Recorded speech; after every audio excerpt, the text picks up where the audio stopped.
To be told that the recording is in progress.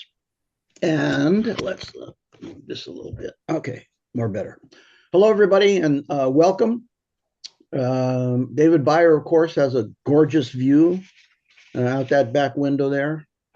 Probably one of his many condos that he owns all over the world, and joined by other commissioners as well. It's terrific. And I see Daniel's avatar has taken quite an adventure there for us. Good to see you there, Daniel. Anyway, let's start. This is the April 23rd, 2026 Little Hoover Commission hearing on IT project delivery in California. Good morning. I'm Pedro Nava. I'm chair of Little Hoover Commission. Thank you for joining us today. Let's introduce the other commissioners who are with us. Joining us on Zoom, our Vice Chair, Anthony Cannella, and Commissioners Dion Aroner will be joining us. David Byer is here. Gil Garcetti, Jose Hernandez, I understand, will be joining us later, and Commissioner Jason Johnson. Also with us today are members of the Commission staff. Executive Director Ethan Rarick, Deputy Executive Commissioner Director Tamar Foster, Project Managers Crystal Beckham and Daniel Harris McCoy, along with analysts Sharon McAllister, Gibran Maciel, and Jenna Wake. We're live streaming today's hearing on Zoom, and we'll have a public comment session after the testimony. Because one of our witnesses has a tight schedule this morning, we're going to provide additional details about public comment session later in the meeting. Now on to the substance of what we're going to do today. This is the first in a series of commission hearings examining how California plans, procures, and delivers major IT systems. State IT projects have too often been marked by delays, cost overruns, underperforming systems, and in some cases, outright failure. In response, the state has developed a range of project delivery and oversight processes intended to strengthen accountability and improve outcomes. Today's hearing will assess how well those processes are working in practice and where they may be falling short. The Commission will hear from witnesses with a range of perspectives on IT project delivery, including a former legislator, former senior administration officials with statewide technology oversight responsibilities, and a former department director responsible for state procurement. Their testimony will help illuminate both the structural challenges facing IT delivery and the opportunities for meaningful improvement. Next month, the Commission will convene a second hearing focused on emerging approaches and innovative models of IT delivery. I want to thank Vice Chair Cannella and Commissioner Johnson for agreeing to serve on the subcommittee. In reviewing the material prepared by staff, I'm very, very grateful to have these two individuals assume responsibility for this study area. Vice Chair Cannella, you will not regret agreeing to do this, I promise you. But it is clearly a very complicated and can be a very obtuse process for obtaining IT services. And it is particularly meaningful in a state like California, because we'd like to believe that we are on the cutting edge of much of the technology in this country. And I think we're going to be very well educated as to the nature of the concerns. I want to warn the witnesses. This is the standard warning, and that is that commissioners have reviewed the material provided to them. Undoubtedly, they already have some questions and some perspectives that they might want to share with you. So if you find me interrupting you during your testimony, please consider that a compliment, because it indicates an engaged and very active commissioners. So this hearing was organized by project manager Daniel Harris McCoy. Daniel, you don't look anything like your avatar. And let me now invite him to introduce our first witnesses. Thank you, Chair Nava. Lloyd Levine serves as National Senior Executive for State Government Strategy at T-Mobile and is a Senior Policy Fellow at the University of California, Riverside School of Public Policy.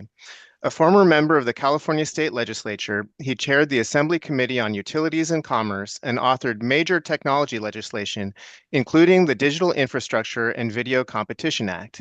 He also served on Governor Schwarzenegger's broadband task force and was a founding member of the California Emerging Technology Fund. He holds degrees from UC Riverside and Sacramento State and is the author of Technology versus Government: The Irresistible Force Meets the Immovable Object, published in 2024. Mr. Levine, you may begin your testimony.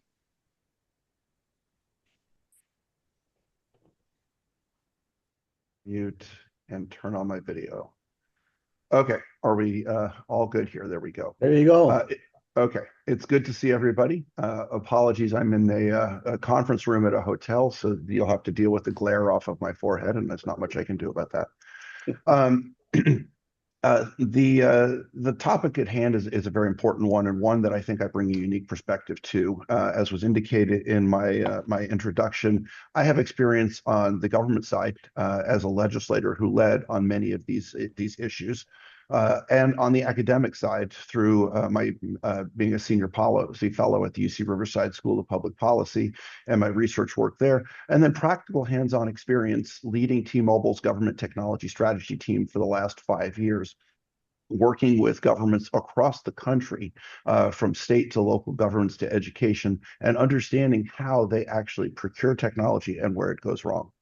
And so as an opening statement, I would like to simply say this: government buys technology in 2026 like we bought pens and pencils in 1950. And that's where the problems start. We call this the procurement process. That's what the discussions always involve, the procurement process. We've lost sight of the procurement, the purpose of the procurement, and I think this should ground everything you do. Understanding the purpose of procurement. And it can get lost when you start talking to people about it, but the purpose is simply this: to enable government employees to have access to the latest, most effective tools to do their jobs as efficiently and effectively as possible. We've created a process around that because we're spending taxpayer money. So we create the process to ensure that we do it fairly, that we're meeting certain objectives, that we're eliminating fraud, we're eliminating nepotism, and other challenges. The problem is the process has overtaken the procurement. The actual procurement drowns under the weight of the process. And the impact has historically been attributed to the private sector. But I want to turn that around and discuss the impact to governments. In preparation for this testimony today, I actually did a little bit of research, started looking at across the country at different examples. In the state of Massachusetts, the state of Florida, there was a disqualified proposal because one of 437 required affidavit pages lacked a wet ink notary signature seal certifying performance. They were disqualified for that. In Illinois, a response to an RFP was thrown out because the vendor exceeded the 25-page limit by 11 lines. However, that was due to a shift in formatting, converting to a PDF. Again, disqualified. And perhaps the one that's should be most concerning was in the city of Atlanta. One of the top-rated cybersecurity firms in the country omitted one signature on the RFP acknowledgement form, and even though it had signed every other segment, it was disqualified. And afterwards, they assessed that was probably the most fit entity. That pattern repeats itself ad nauseum. I am not going to go, through the list of every single one of those. It's too voluminous. Although I will say, I think my personal favorite was the company who was disqualified for using Arial Narrow instead of Arial as a type font. The problem is you're disqualifying people not based on their ability to deliver the products, deliver the services. So I want to now shift gears for just a second. This process has evolved over time. The procurement process started as a way for government to buy pens and pencils and other things effectively and efficiently. But every time over the years something has changed, we've added to the existing process, and the biggest change has been technology. And nobody ever stopped to ask the question, is this the best process to buy technology? Is the process for buying software, for buying network equipment, is that the best? Is our existing procurement process the best one? And I would submit to the commission that we've essentially, tried to put the square peg in the round hole. And then to compound that, over time, it's evolved. But it's evolved without forethought.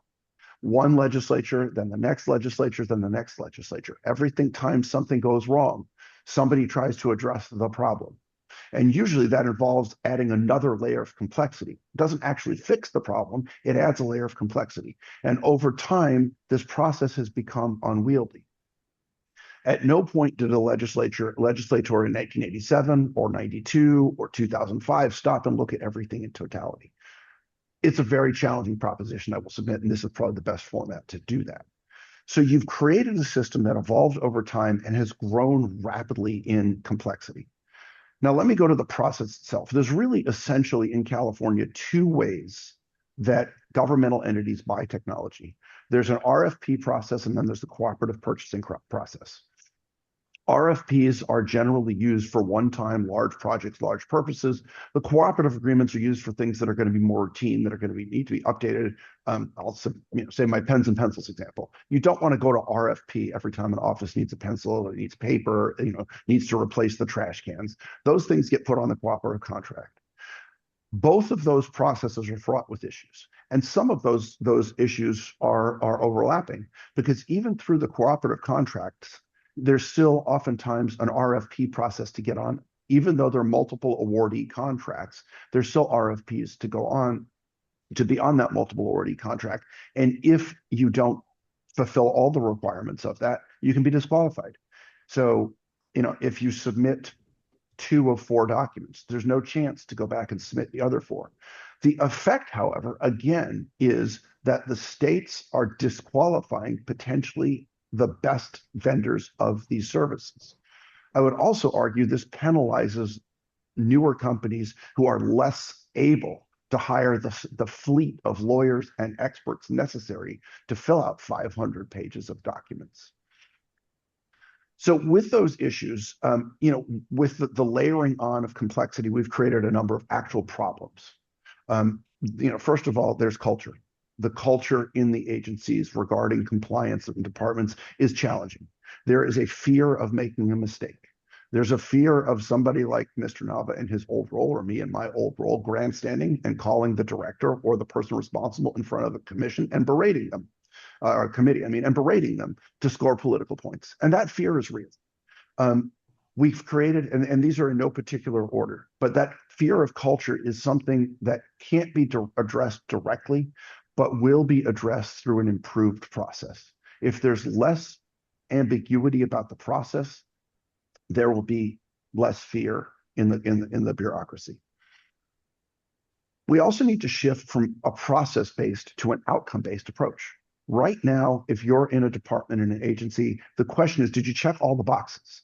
The legislature in 1979 put these requirements in 82 put these, in 84 put these, in 93 put those. Nobody ever actually looked to see if any of those are in concert with one another, and often they are. So you're trying to thread this needle of, yes, we checked every box, because that's your defense. At the end of the day, what is the product that came out? What is the outcome is probably more important to the effective functioning of state government than did you check every single box in that list. Some of the other problems, arbitrary categories. CalNet, for example, doesn't keep pace with the current pace of technology in California. They've created relatively arbitrary categories where things don't neatly fit in a category. That, again, ends up delaying access to technology, and T-Mobile actually had that problem. We had a new technology available, and it didn't fit neatly into any discrete category, and we actually had to do a work with the director of the Department of Technology to have that added because it wasn't clean. David, I see your hand up. Yes. Yeah. Well, thank you for your testimony. I also did some research in anticipation of your testimony, and I looked at the list of failed projects. And I'll go through them very quickly, but what I want to ask you is there a theme here about why they failed? Because our next hearing, we're going to talk about solutions. Probably we'll end up talking about that today. So you have Medi-Cal, MMIS, you have CalSAWS welfare system, the Fiscal state financial system, the SAWS LRS welfare replacement, Yep. the MyCal pays state payroll problem. You have the HERS covered California state unemployment insurance, economic development scandal, and the Department of Motor Vehicles.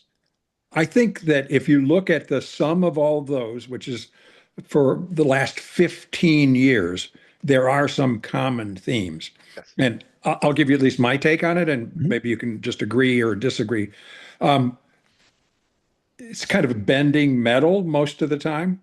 It's using a mainframe approach to a world in which we are using cloud computing. And so potentially there's a disconnect between the skill or experience of state employees in procuring technology that they're not really that familiar with, creating a dependence on consultants and outside IT companies. That's one potential theme. The second is the massive nature of the contract gets in the way because there's a forward momentum, and when things are going poorly, you don't want to stop a billion-dollar project. Instead of looking at modules with measurable outcomes and recompeting after a period of years if things are not going well. And third, not being totally clear about what the right outcome is that you're seeking to measure. And I think that was kind of your first point. So in light of all those, I'm calling them scandals, mistakes, California is no longer in IT at the state government level, Silicon Valley, it's Silo Valley. And we are making the same mistake over and over again. And do you agree with that assessment? And compare it to the private sector, which does not seem to have all of these problems all the time. So I would agree, and then say yes, and there isn't one single responsible cause for all of these failures. It's 40 years of built-up accumulation that are causing these problems. If you fix one thing, you won't fix the problem. In fact, my takeaway, since you mentioned outcomes, I'll jump to the end now, is don't try to fix the system.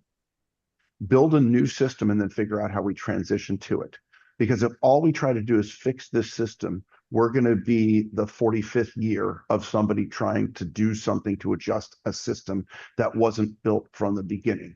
You wouldn't take a single-story, 3-bedroom, 2-bathroom house and try and make that a 50-story office building. If you wanted to use that piece of land for that, you'd take it to the ground and build a building.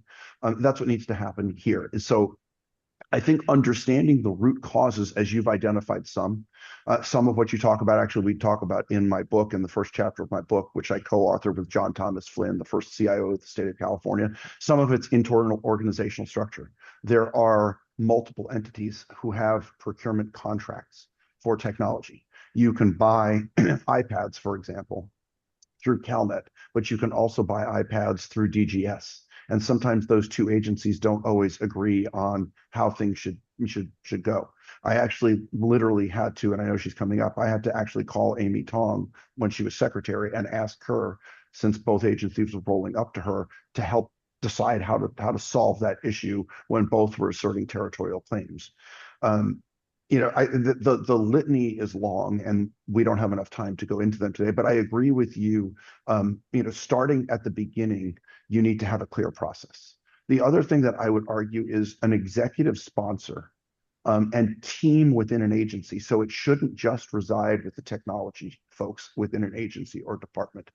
The director, the deputy directors, and perhaps the cut just below those, who are going to outlast a governor, need to be stakeholders and involved in the process, because ultimately they're the end users, and the end users need to be part of this process, not just the technologists, because the technologists may not understand what the end user in a county of the welfare system is going to do. They're asked to build a system without actually using that system. So I think that would be one additional thing that I would add to what you said, is where the stakeholder engagement lies, and then outcome-based approach instead of a process-based approach. I think some of these things go off the rails because we take what's called a waterfall approach. I do my thing and pass it to you and pass it to you. It's like being a kindergarten playing operator. And at the end, what comes out may have been compliant, but is it really what the state needed? I don't know if that answers your question. Hopefully Yeah. I did. Yeah. Well, one of the things that you talked about, which is the procedural fetishes and leading to denial of contracts, wouldn't the state be better with fully implementing a pre-certification, that is, of vendors who are deemed to be qualified, who may every 3 years get an audit or something, but you don't have to go through the authentication of the qualifications of vendors for every contract, because that is a trap for the unwary. I will take that to the next level. I've advocated for that, several times over the last couple of years, that there needs to be an evergreen process. The arbitrary nature of these cooperative agreements, where it's every 3 years, every 4 years, if you happen to miss, for some reason you're disqualified from bidding. That's not how the private sector does it. Right. It's imagine going to Apple to buy a new, iPad at the Apple store and saying, "Oh, I'm sorry, Mr. Buyer, you missed your window. Come back in 4 years when you're eligible to apply to buy again." But that's essentially what the states, and not just the state, other governmental entities do, is with these procurement windows. They define when you can apply to sell to the state. Some of them across the country limit the number of times in any given year you can add a new product. Well, that's antithetical to the way technology is developed and deployed. So, say, one of the, and I'll stop here, but no, this is good. The legacy system problem, that is, states facing budget cuts, they're going to spend all their money on maintaining the legacy systems and spend less money on pilot programs. And in an age of artificial intelligence, where it's possible for AI to read through the massive amount of text and information and integrate systems that previously were siloed, we may be losing an opportunity by having rigid rules about cost reduction in IT, when the opportunity for investment is maybe better now than it's ever been, but we don't necessarily have the expertise to be able to do the whole 5 stacks of artificial intelligence with software and coding and applications. The only thing I would disagree with you on is just use the word maybe, and I would take out maybe. We are definitely, there is no maybe about it. And maybe because I'm the witness and you're asking me the question, you use the maybe, but we are losing these opportunities. In fact, one of the other things that I've advocated for recently is, I think we overuse the term moonshot, but somebody asked me last week or the week before in a public forum, like, what would I do? And it's actually not the sexiest thing. I would launch a massive data modernization effort. I think that's the thing that underpins everything that we're doing now. And in addition to the culture and the process, is the one thing that I would identify holding the state back from unlocking next generation technologies. And that dovetails with what you said, propping up antiquated systems. Let's stop doing that. We're literally running out of people who know these coding languages. I would really engage in a massive effort over as short a period of time as we could to migrate all of the existing state data to new databases. A little fun fact for everybody, and maybe this is widely known, in every state in the country, there are far more digital citizens than real citizens, because maybe you registered to vote as Dave, and maybe you've registered somewhere else with your middle name and your middle initial. Maybe you're actually a junior and sometimes it's there. You could be 5 people in the system, and we won't reject that. We need to modernize and clean up our data in addition to what we're talking about here. It's not really, in the procurement process, except that lack of adequate data prevents us from procuring solutions that rely on data to underpin them. Thank you. Thank you. Lloyd, it's a pleasure to see you. It's been quite a while. It has been, yes. But I'm very grateful for the range of experience that you have. Are there examples that you can point to that you would say, look, this is a good model, they're doing it right at this agency, or they've made progress, right, in this state, something that we can look to maybe take best practices or what's working? Sure. Yes, I actually have a couple of those. So thank you for the softball question. Um, Michigan actually has an interesting structure. The Michigan Department of Technology Management and Budget, and notice technology management and budget are in one word there. They have their technology people embedded in the different departments.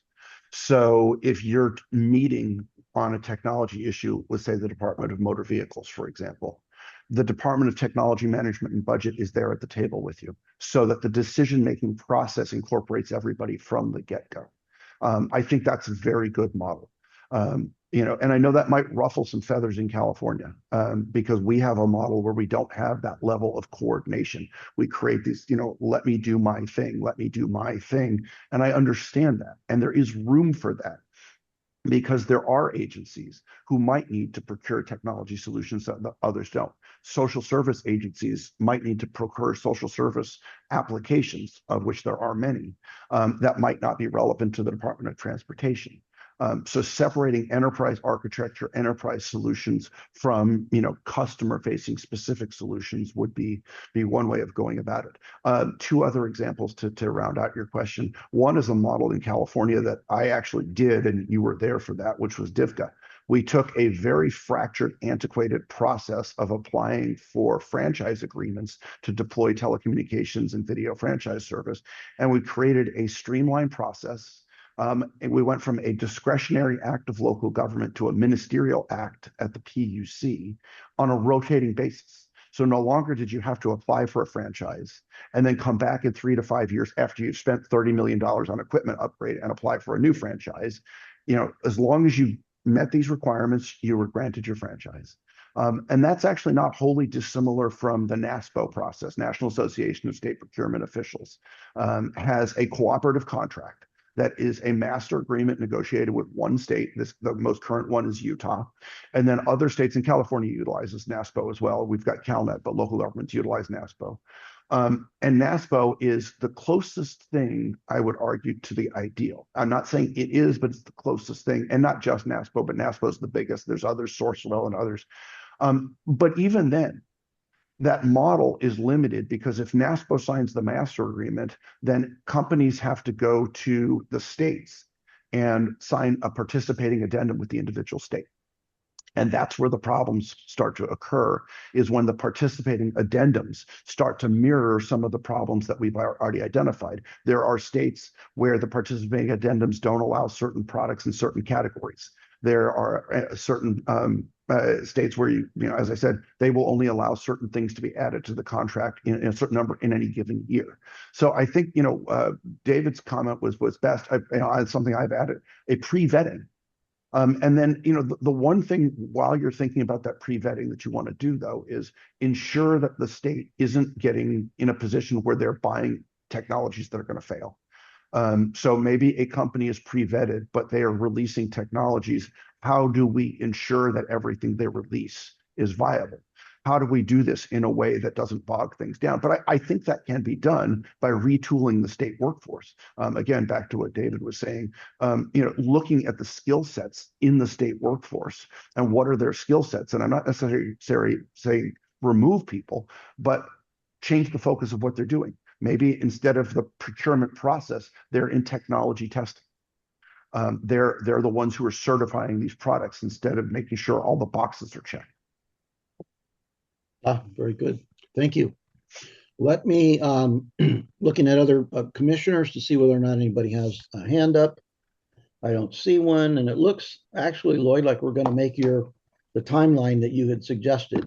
David, did you raise your hand because you want to say something? Yeah, just two quick observations. I think it is going to be important to look at other states. Colorado and New Jersey have some interesting models to look at in terms of modular contracting, so that it's a smaller amount with a discrete measurable outcome.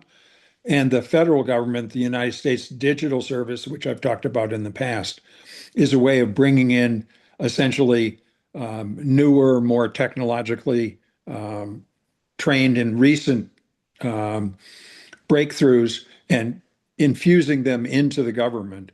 And I think the best example from the Little Hoover exposure is the work that we did on delivery of social services and AI. And as the chair will remember, because you were leading that effort along with Jose, it's really hard to get food stamps in California. So the percentage of eligible people in California is 60 to 70%. In Oregon, it's 100%. That's an application process problem facilitated by bad IT. Correct. Yes, and it's not just food stamps. The ability to, because I had before I came to T-Mobile, I did some work in this space. The fractured nature of obtaining benefits in California is a problem that could be solved by technology, but isn't. It's been solved by technology in other states, but California doesn't. We do an amazing job of creating programs to support low-income individuals. We do a terrible job of making those programs accessible. In regards to U.S. digital government services, we actually have a model of that in California with the Office of, now called Office of Data and Innovation, founded as the Office of Digital Innovation. The other thing that you touched on that I didn't address earlier is, and it goes back to, I think, your first question. We try to boil the ocean. Instead of, saying, okay, let's make incremental progress, we're trying to deliver a massive project all at once. Let's not do that. Let's do this. When T-Mobile rolls out technology, I'll give you a great example. We did something that's never been done before a few years ago. We have 700 plus low Earth orbit satellites that allow you to text directly from your phone if you're outside of our terrestrial network. We didn't do that overnight. We tested in a lab, we put up some satellites, we tested, we beta tested, and then gradually we added capabilities. First, it was just text, and it was text with pictures. We've added more and more capabilities. The state waits until they can launch the satellite and do everything all at once, and invariably that doesn't work. And that's what runs into the cost overruns and the delays. And you see that, in a variety of large-scale tech projects, because that mindset is we need to do this instead of we need to do this and build out from there. Right. All right. Thank you, the Honorable Lloyd Levine. Thank you. To see you. Honorable Pedro Nava, it's great to see you again. And I will remain available to the commission throughout this process. I'm deeply committed to this. In my closing, I will just simply say, in my book, I talk about something called Generation T. And that's the group of folks born in 2002 and later. That's the first completely digital native group of individuals. Broadband to the home was developed in 2000 and reached 70% penetration in 2010. The iPhone came out in 2007. The people born in 2002 and later are going to grow up in a time where they don't remember, before technology was everywhere. Iconography, actual technologies, phones, laptops, all of that. They use technology first. Their first instinct is to reach for technology, and they're entering a government workforce that doesn't match the way they work. So these issues are very personal to me. I want to see government get it right. I believe in 2026 and beyond, we need an effective government for the people. And we don't have that with current technology. So I remain available throughout this process to the commission as a resource for anything you might need. Thank you very much, Lloyd. Thank you. Bye. Back to Daniel. Thank you, Chair Nava. Amy Tong is a veteran public sector technology leader who most recently served as senior counselor to Governor Gavin Newsom, following her tenure as Secretary of Government Operations and State Chief Information Officer. Over more than 25 years in state service, Ms. Tong oversaw a $67 billion portfolio and 22,000 employees, leading statewide efforts to modernize technology, procurement, and infrastructure delivery.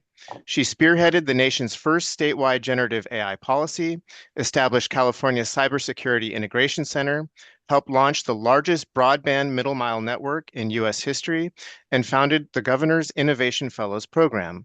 She holds degrees from Sacramento State and is a recent recipient of the Center for Digital Government's Lifetime Achievement Award. Ms. Tong, you may begin your testimony. Thank you, Daniel, for the introduction. Hello, members of the Little Hoover Committee. Great to see everyone. And for Chair Pedro, I actually bring in greetings from my colleague, Mark Yaladucci, who I was traveling for business yesterday and wanted me to say hello to you. Oh, how very kind. Thank you. Thank you again for inviting me to discuss with you my observations and my recommendations for this very, very important topics. I want to give a shout out to Lloyd Levine earlier. I was following his testimony as well. You probably will hear a lot of similar points that we share, as well as I will bring probably additional observations and recommendations based on my years of work in the state of California, not only on the technology side of things, but as my later role serving as the Secretary for Government Operation, have also seen procurement for non-tech and its general impact of the lack of ability to move quickly on those procurement, its impact on business delivery. So I will jump into probably just a couple of things to provide a context of this conversation. First of all, I know this focus is on technology procurement in general, but even in technology procurement, there are actually quite of a several different type of tech procurement. I want to take a minute to explain those. So we have heard, CalNet, mobile device, those were considered commodity purchase. I think in the scheme of things, those are probably less risky, have less issue. And I know David earlier have mentioned a couple of the example you cited. Those are not necessarily related to commodity procurement. There is a lot of procurement right now, especially with the introduction of AI into service delivery. We call it the product and services subscription. I do want to spend more time on that a little bit later on because I believe that is a important channel of procurement that we need to focus in order to keep up with all of the evolution of technology. And then the most problematic ones that we have seen in the state of California thus far are what we call professional services. These are the procurements related to technology projects where you typically involve large system integration companies to work on a custom built solution for the state of California. And those procurement tend to have the unfortunate track record of overrun due to change orders or change of requirements, et cetera, et cetera. So those are the three, in the order of preference moving forward, I would highly recommend we deprioritize, the procurement specifically for custom built solution for the state of California, which would exclusively require professional services contract, where put a lot more focus and leverage the technology industry has brought forward through a subscription model, whether it's a product, whether it's a service. Look at those and leverage the entire industry's ability to keep up with those products and services and subscribe to those rather than always thinking the state of California is so unique that we have to custom build everything from scratch. And then, so that's the type of procurement I will go in a little bit further. The second part of is I want to touch upon on is we talk about procurement. There's a tendency to talk about procurement as in the final steps or the process of procurement that get to a negotiation, contracting, and all that. But as Lloyd has mentioned, the state, in my observation all these years, and this is something I, feel like I have not done enough to really push the change. It's actually, really needs to focusing is not a procurement for the sake of process. Procurement is simply a means to help business, or we call it the program departments, to get the service that they need for service delivery. That culture, that mindset has to change. And currently, I believe that is the biggest barrier, not due to any particular workforce or staff's understanding is the entire ecosystem is setting up a procurement as a adversarial way of getting into some guardrail, gives them a false sense of guardrail that somehow by checking every single box have the tightest terms and conditions that you can ever imagine, somehow would ensure the success of your technology investment dollar. That is not the right culture to continue. And because of that has been the practice for years and the process being emphasized on, naturally the procurement roles have been so overly emphasized on procurement specialists who are simply trained to make sure they have the right terms and conditions in place, and putting a lot less emphasis in involving program specialists who actually represent business needs and business outcome as the right way to measure a success of an effort, to be part of the procurement process. And so on that, I would also recommend that when we're looking at procurement, we need to get into to differentiate the roles of a procurement team that needs to have way more emphasis and involvement and empowerment of business representatives. And then you involve the tech and security folks for the tech and security requirement. And then at last is having our procurement specialist to shepherd the correct terms and conditions, not the other way around, because you're weighing the procurement process, inaccurately. And then finally, just on 3 final points, I want to, kind of group this context I was setting, and then I happen to open up for a conversation with the members of the commission, is that re-emphasize the point that monolithic procurement has to be deprioritized. With the technology, evolution today, especially the introduction of AI, the days of needing to custom build everything from ground up, I would say, not so yesterday, so last decade. The state cannot continue to look at every solution that we need, involve text, requires a detailed 8,000 detail requirement as the starting of a conversation. Absolutely should not do that. And by prioritizing subscription models versus custom build model, it naturally present an opportunity to do things through a proof of concept, minimum viable product as a starting point of testing out whether the solution meets your need. And by doing so, it also fosters this agile approach, modular procurement that we've been trying to push, because by doing it in a bite size, smaller, and test your outcome, whether the solution actually meets your needs along the way, is the way to be responsible, spending the taxpayer money on these technology solutions the state needs. And I see a hand raised. I don't know if I should go to. Yeah, I love it. I love it when the witnesses take control of the meeting. It works out even better than if I have to do it. But it was Vice Chair Cannella who raised his hand. Yeah, just a brief question, and maybe you mentioned this in your remarks, but so when we start from scratch to build a very complex program for whatever we're trying to do, that is dictated by the agency. So the agency says you shall start from the beginning. They don't say if you can get a product and modify it. Is that true? Many cases, it's a combination of the agency to say, hey, I'm very unique, my solution is that, and therefore bringing me somebody can build a solution, as well as this is I believe is a good challenge to the technology oversight department of technology, and the Office of Data and Innovation, ODI, that to really work with those business partners to say, look, you might think this is unique that has to build from scratch, but let's explore the market. Let's take a look what is out there.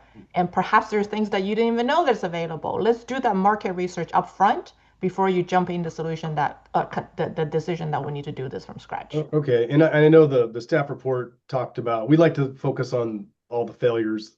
I know the staff report points out that most of them are successful, but there have been some very expensive failures. When I was in the legislature, there was, Mr.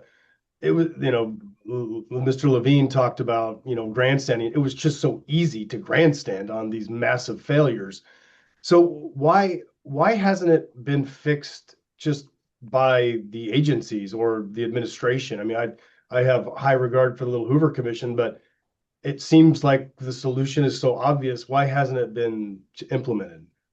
That's a good question. To give you a fair, just to say that it's a matter of the technology solution evolution as well.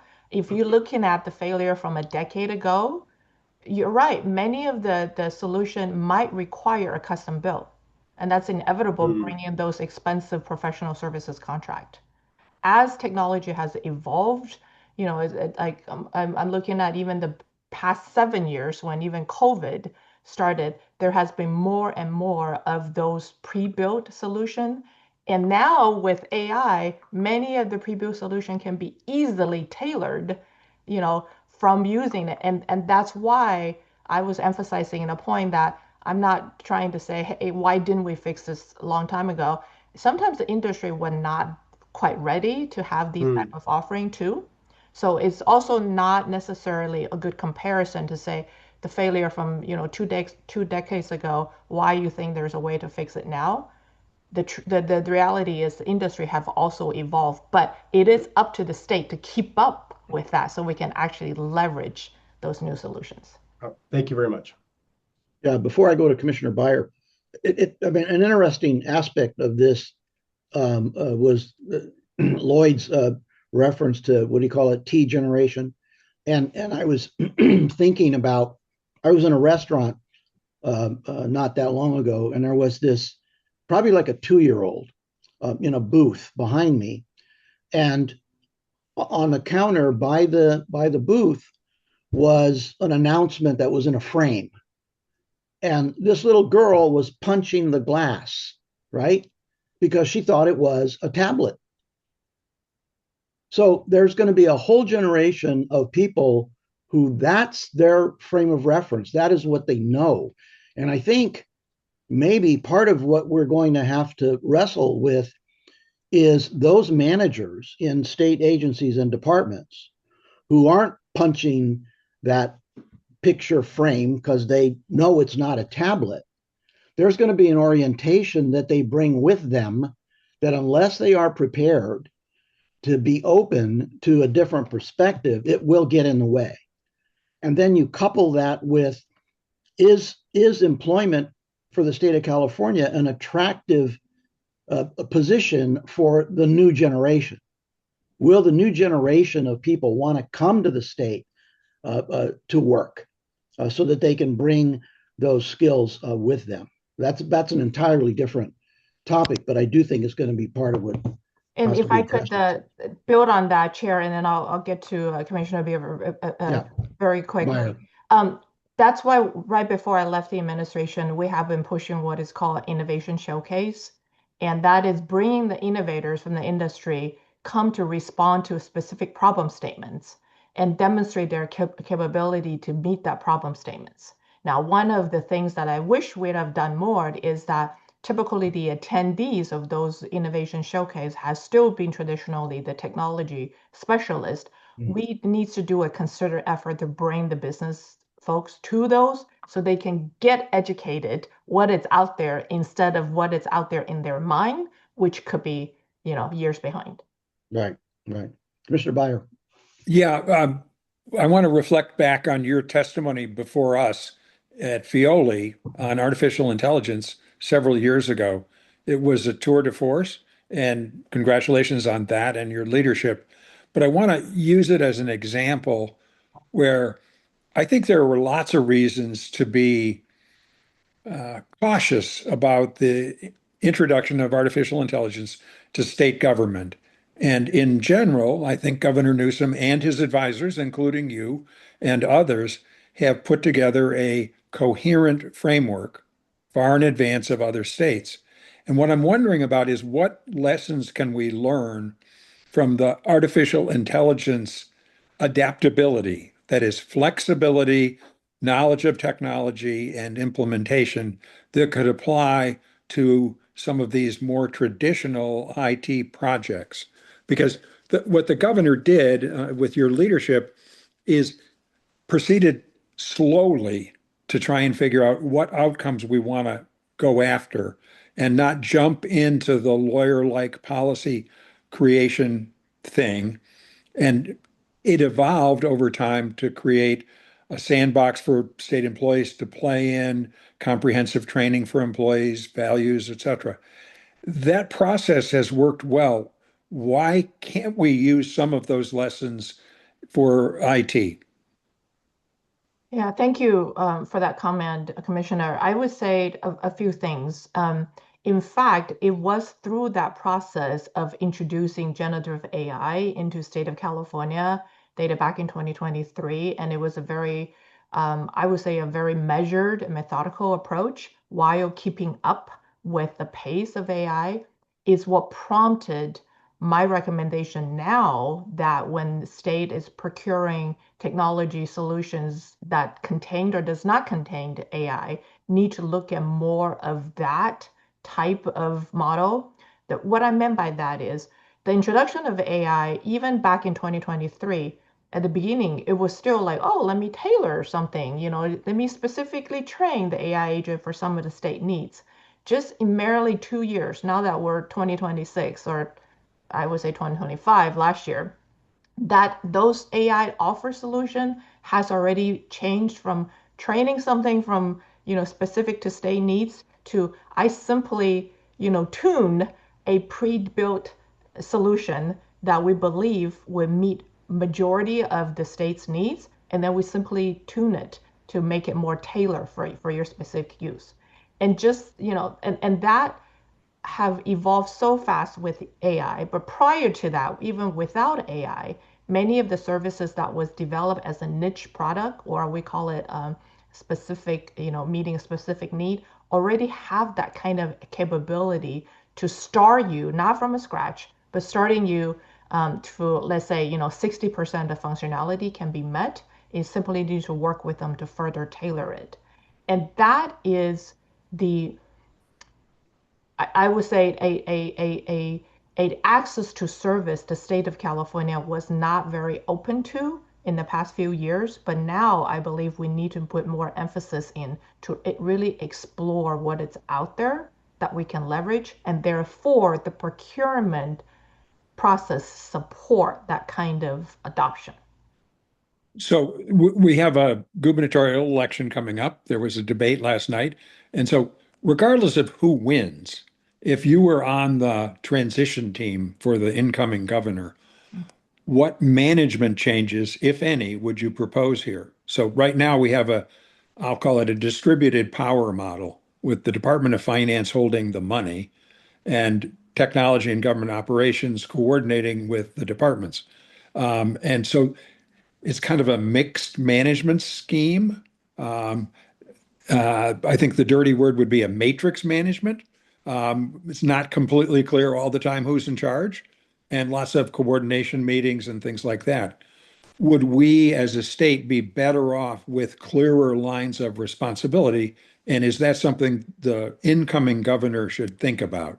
In other words, we've got $4 to $5 billion a year in spending in this sector, and the agency owners are going to want to do the same thing departments and companies did with SAP. They're going to want to customize it and say, we're different. Transportation is different from developmental disabilities, and we should have our own program. How do you cut through that by restructuring the governor's office or the cabinet offices? And how do you integrate the legislature into that kind of reorganization thinking? You ask me if I get to wave a magic wand and Yes. But specifically, you've got an incoming governor who has authority to structure how he wants his office to work. And the legislature is the one who has to change the laws, which would create different departments. And the temptation is members of the legislature are going to go after things that can be enacted, which tend to be smaller bore, less structural, less comprehensive. How do you integrate the governor and the legislature into a new way of thinking about this? Yeah, I would, for the actual organization structure, I probably won't be the best to comment on that. But what I could definitely recommend, and if I was to be, fortunate enough to be asked on the transition team, I would say the mode of operation, regardless whether there's a structural change or not, needs to be different. The mode of operation, what I mean by that right now is when it comes to technology investment, it is still way too silo. Finance is looking at it from a finance aspect. How do you protect an investment of, making sure that we're most efficiently using the budget allowed? Business, we look at it from a business aspect. What do I need to get in order to meet my business need? Then you have the tech organization looking at it purely from is this a good technology to acquire? Who's going to maintain it? Or does it meet the security compliance of it? And then you have a procurement entity that looking at it. Hey, is this making sure that the state is protected from a terms and condition aspect? All of those needs to come together, whether they are in a continuous working team or whether that there is a magic wand to put them into some type of a organization structure. All of those need to be looked at it with the single goal is that if we're going to spend this amount of money, is it meeting the business goal? And what is the way to measure that? That I don't believe we have a cohesive approach thus far. And going into more of the tech evolution, especially with AI, have pushing things changing a lot faster.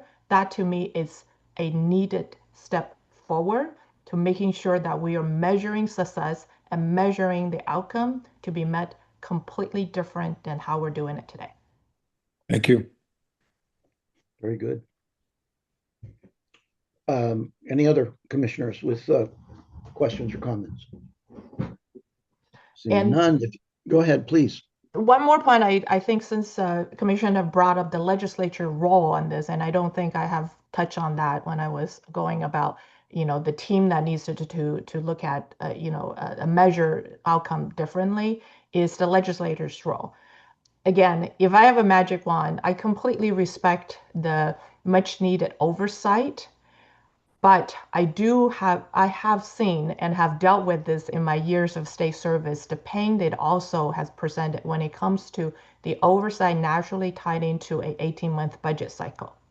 When it comes to technology procurement, there's not a perfect time to match the timeline to be this 18-month budget cycle and that, contracts, everything to be aligned to that.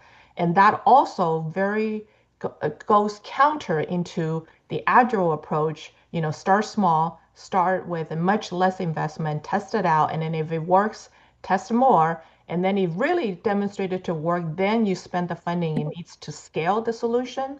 All of that requires a much, much more flexible budget cycle than the rigid 18 months going forward.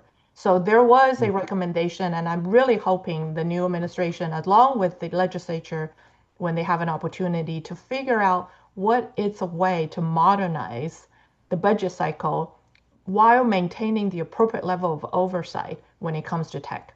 And what I mean by that, we have seen, when it comes to capital investment and when it comes to other, there's a pot of money that you can put a cap on, and then there's a committee that making sure that money is being appropriately spent, but those money are not being dispersed on the 18-month budget cycle.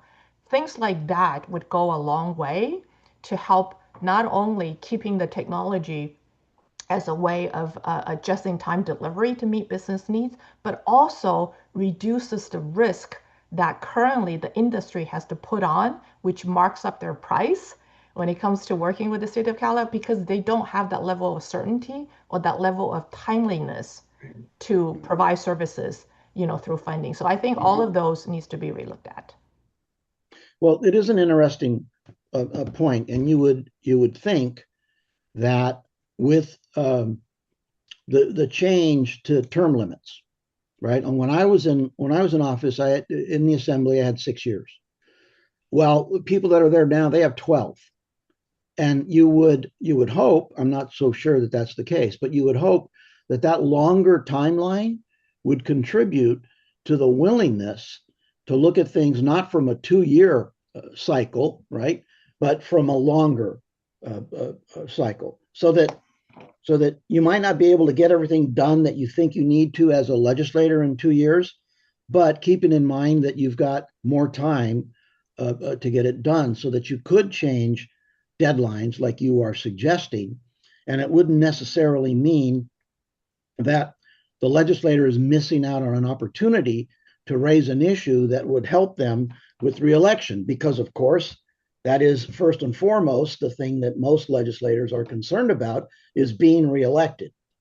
And the 2-year, certainly the 6-year term limits really was an impediment to longer horizon thinking. And perhaps, right, with the greater emphasis on 12, people would take a longer view. Any other questions or comments from commissioners? Seeing none, if you, Ms. Tong, if you have anything else you'd like to contribute, please do. And if not, then accept our appreciation and gratitude for taking the time to offer your experience and expertise.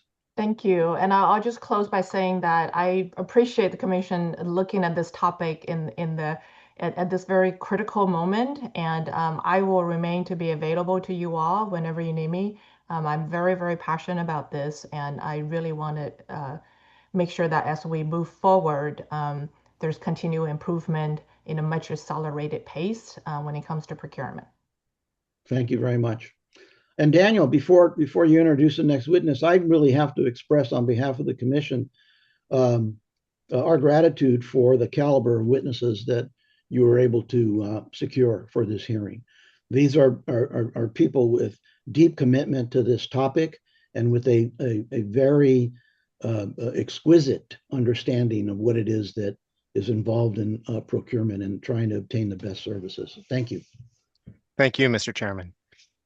Our next witness is Michael Wilkening, who was a former senior government official with more than 25 years of experience leading health and human services policy and government transformation efforts.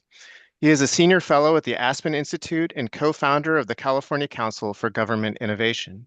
In California state government, he served as secretary of the Health and Human Services Agency, the state's first special advisor, on innovation and digital services, and chair of Covered California.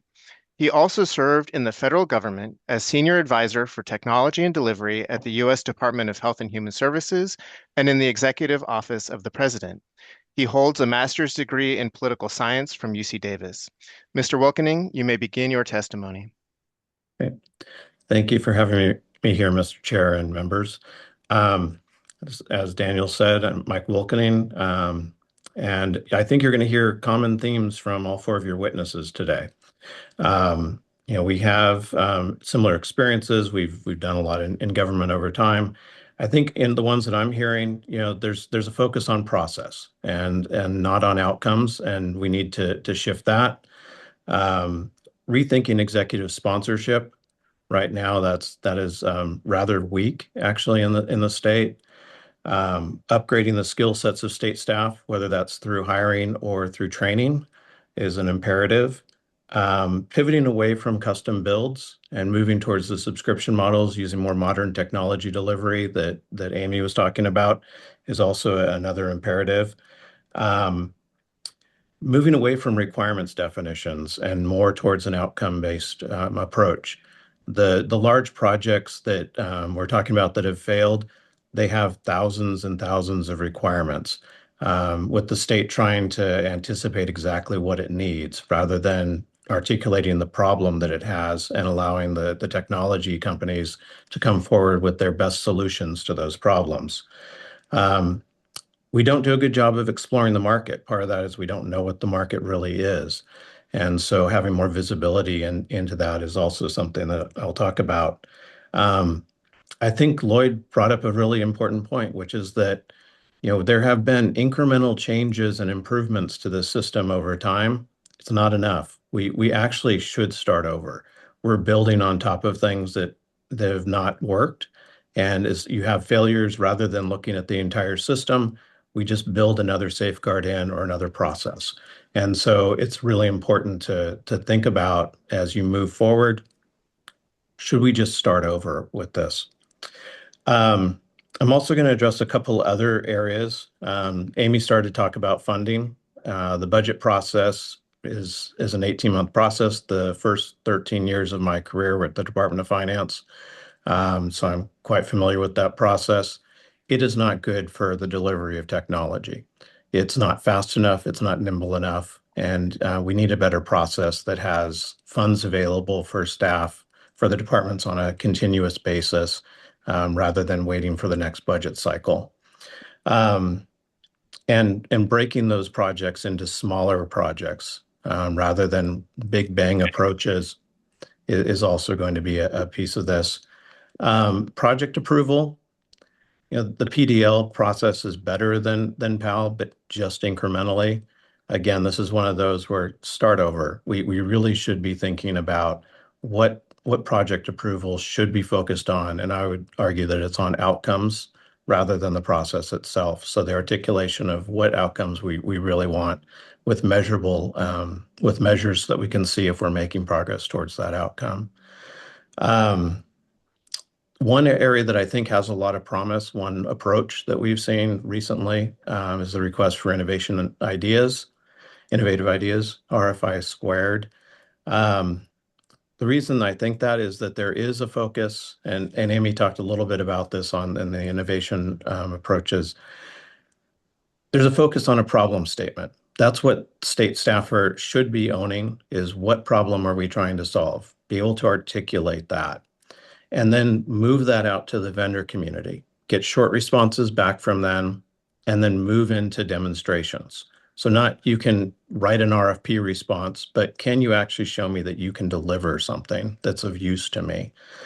And then move from that into pilots and then eventually into contracts. There's problem with execution in it right now. There's not always a clear government customer. Amy talked a little bit about this. You have to have an agency that owns that problem. This again gets to executive sponsorship. When a big IT project fails, it shouldn't just be the Department of Technology that's sitting in front of the legislature and answering to the governor. It should be the department that is owning that area. And that because it's how they run their businesses. It's how they need to be moving forward with the improvements to the services that they're providing to the people of California. There are extremely short turnaround times in the way that the RFI squared is being operated right now. And so that's requiring for small vendors an all hands on deck approach, which is fine kind of in a one-off, but as an ongoing sort of way to do procurement becomes problematic.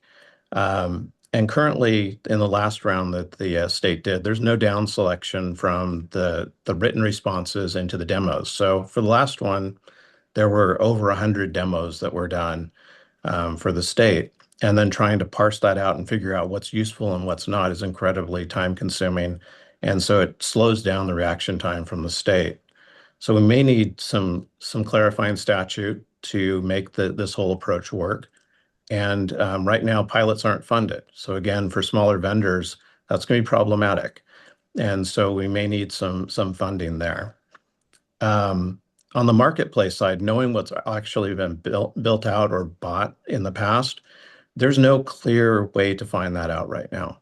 And so you should not be in a place if you're trying to procure something of not knowing that 10 other state agencies have already done this. And what has their experience been? What did they pay? What vendor did they use? Was it successful or not?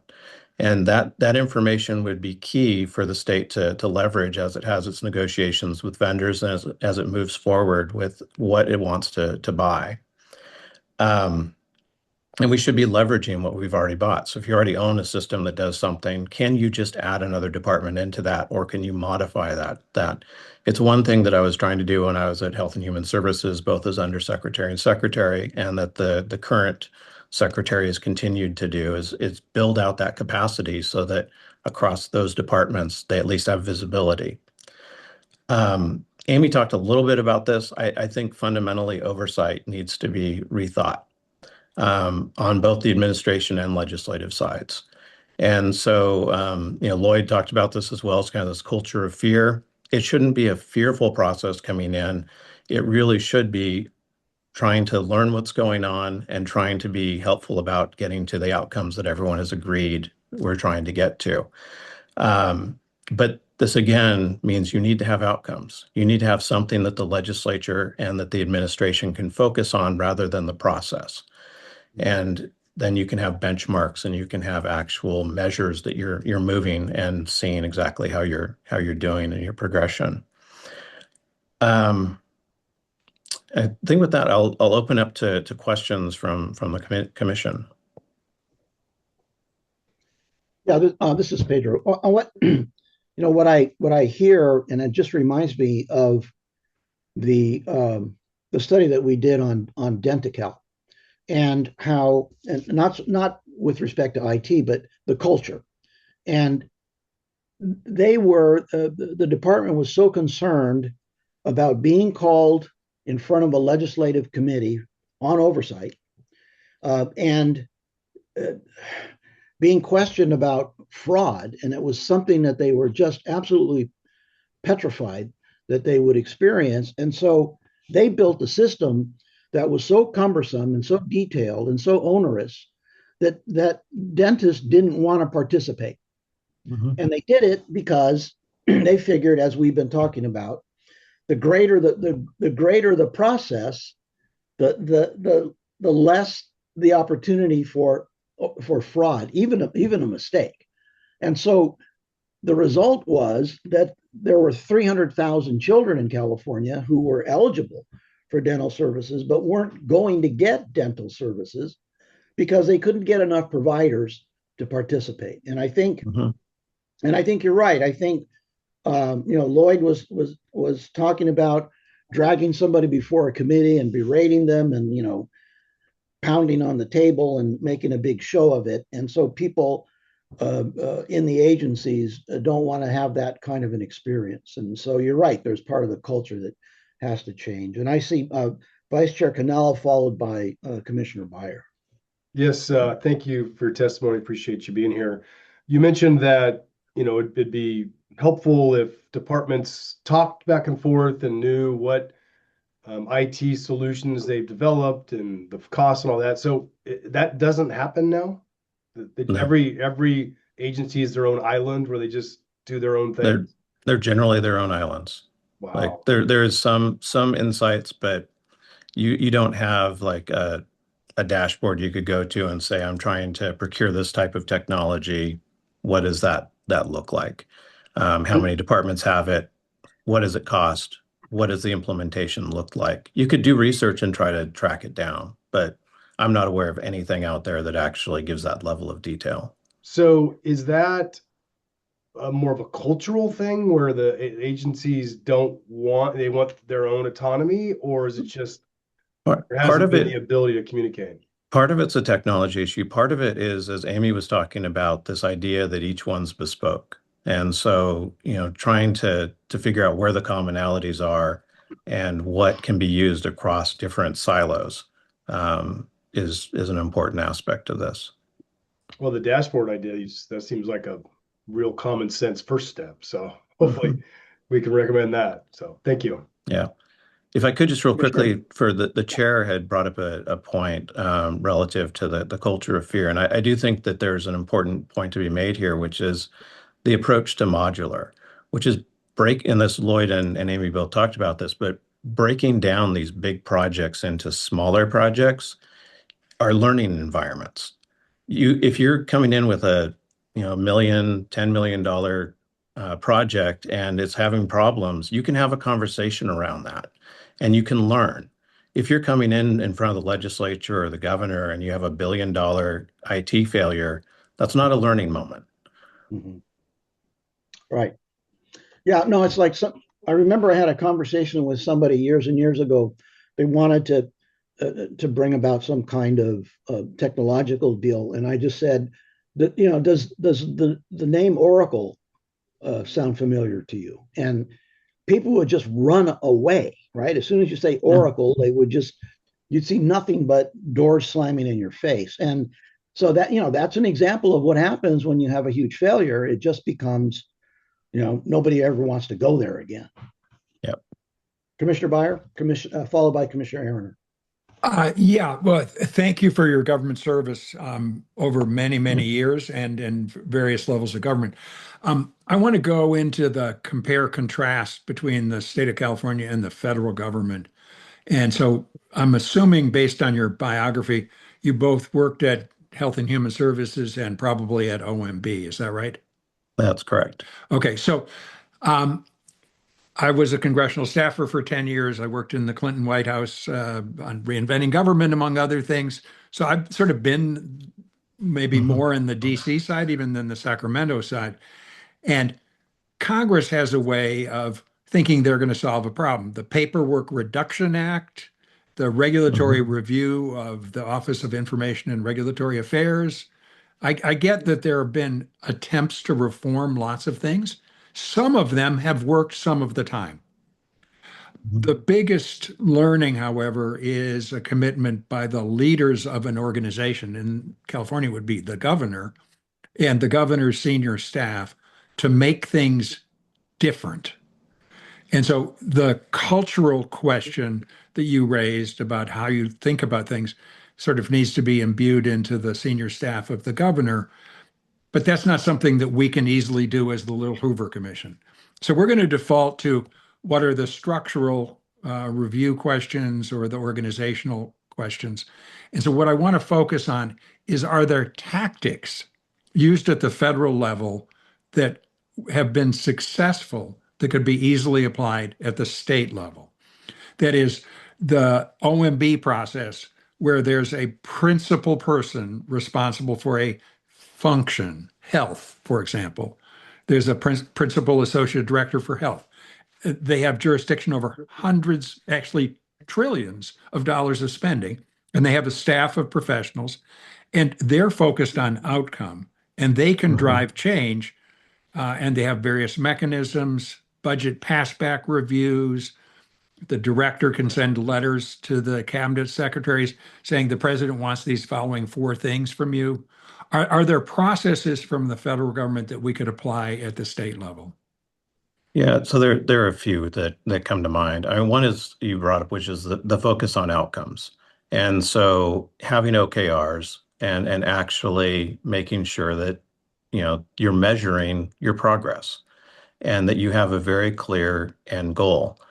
And that's something that can be put into the way that the legislature is appropriating funds for projects. And those can be the questions that they ask of the senior leadership when they come in front of the legislature. So, I mean, those are things that can be done. The other we started to do in California, and it's continued to grow, and it's learning from the federal government's establishment of 18F and USDS. Can you just pause and explain that to my colleagues? The United States Digital Service, which I believe you brought up earlier, is a group that brings in outside technologists into government, so people with different skill sets. It came about as a result of healthcare.gov, so the failure there, and then President Obama brought in some technologists to help solve the problem, and then created the That's US also Digital. known as 6 guys in a Ford Econoline van. As opposed to the $100 million procurement contract about how to design a website. Right. Yes. And then 18F is a group inside of the General Services Administration that partnered with agencies to basically more modern delivery techniques. So California has ODI. That was created at the beginning of the Newsom administration. I was involved in moving that BCP through the legislature and in drafting the statutes around it.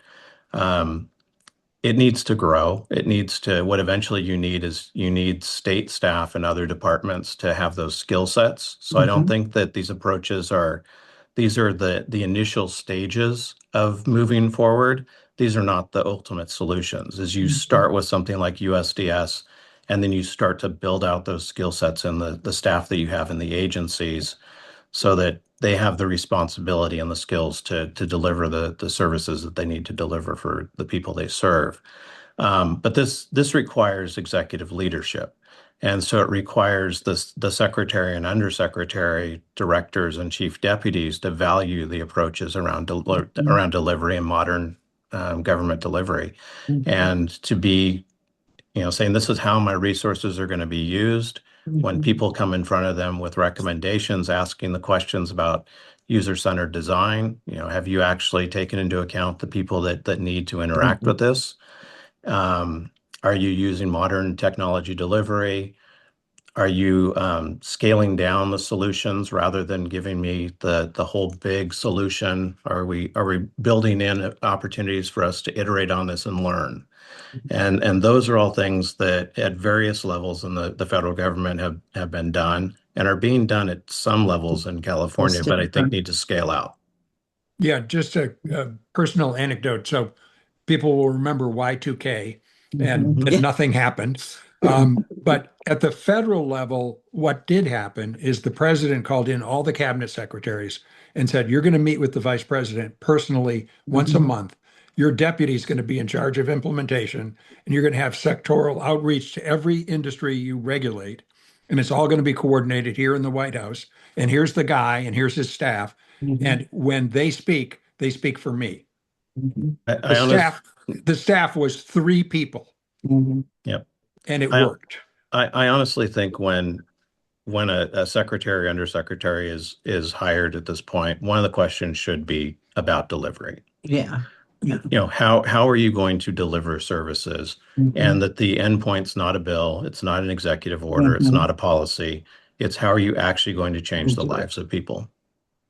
Great. Thank you. So, Michael, this is Dion Aaroner. It's good to see you again. It's been a long time. It has been good to see you. Yeah. I've been sitting here listening, right? And I have a feeling in a little bit about that this is the same conversation we had at the beginning of the new century, right? When I was even still in the legislature, right? And I lived through some of these, huge major systems, right? Particularly in the human services world, as you know. And then I went to work for one of these very large IT companies, right? And I remember saying to them when we were going through procurement processes, right? And that because of the size of some of them, right? Even though we were already beginning then to talk about the idea about biting off a little piece. We used to describe it as like little boxes, and you could exchange that box and put in a new one. And the fact that we're still talking about that, I guess, first of all, is discouraging, right? That concept, right? That we don't have to build the whole thing at one time. We can build pieces of it, right? And also learn from that, right? I guess that's a little discouraging because that was 20 years ago that we were having that conversation already, right? But then this whole conversation about, our procurement process, I just remember that, first of all, that the federal government, people used to say the federal government had a better procurement process than we did. And that we do, okay, that we could learn from them, but also that because we are so prescriptive in our purchasing, right, in what we procure, that we are always 3 or 4 years behind about what's out there and available to us, right, that kind of thing, because we're so prescriptive for whatever the fears are that have been described here today, right, already. Right. The government the Department of Finance, somebody doesn't want to take a risk. Right. It's always so risk adverse. Right. What happens if we buy something that doesn't meet our needs or whatever. Right. Without understanding what's out there and being willing to take a little bit of a risk. And so I'm just trying to figure out, why and we heard a little bit of a list of programs that of things that didn't work, right? Some things have worked. Some things worked. They met the requirements of whatever the procurement was, right? When I look at child welfare services, okay, which I was involved in both, when I was in the legislature and outside, what was required, they did, right? It just that it didn't meet the business. It didn't meet the needs. Really, it wasn't the business needs of the department. It didn't meet the needs of the people that were being affected by the particular department, right? That kind of thing, right? And so how do we, because it's not just about does it meet the needs? We in the social services agency, we had line workers in the meetings, right, talking about what they needed to be able to do their job. But whether or not it meets the needs of the people that are affected by it, right? And that's just not the line workers and the people in departments. It's about the people that are, that are dependent on what happens in court, right? Because their kids are at risk or whatever. And so, for some reason, we are not good at understanding what it is we need, as opposed to what's, what as someone said, checking off the boxes, that kind of thing, because I remember somebody once saying to me, Dion, you know what, technology doesn't solve everything, right? You need to understand what you can solve and what you can't solve and where you can be helpful. And we don't seem to be very good at that in our procurement processes for some reason. And I'm just interested in what your take is on that. So this is both the shifting towards outcomes and also the challenge statement. So what problem are you trying to solve? And that shouldn't be the state deciding that by itself. That should be informed by user-centered design. And so that's not just caseworkers, that's not just state staff, that as you said, that's the people that actually rely on the services. Yeah. And also the leadership in the counties and the state. You know, what visibility do they need in order to do their jobs? So it's actually a pretty involved process that you have to go through at the front end to actually define the problem you're trying to solve. But you shouldn't then turn that into, 1,600 pages of requirements. No, right? Which is how the state has operated in the past. Right. No, exactly. Yeah. Right. And so it loses sight of what's out there, right? What could help them? Right. Yep. And so I remember joking with one of the client, a large IT company, and saying to them, there's got to be a way for you all to give the state some staff that understands these things, right? And they would, laugh at me. And I would say, but there is an issue here, because the procurement staff has a certain set, right, a certain structure, right, of what they're looking for, what they think the confines and the guardrails within how they're working, and it doesn't match what's out there and what's possible. And so, we're stuck as opposed to changing the thinking. Yeah, and this is where ODI and the skill sets I said need to be in the departments as well. Yeah. They have that skill set to actually help to refine the problem statements. They have the ability to do the user-centered research to actually figure out what the problems are that need to be solved. So there has been some investment in that area. It's not enough, but there has been some movement in that direction. I just think it needs to scale much more. Okay. Thanks.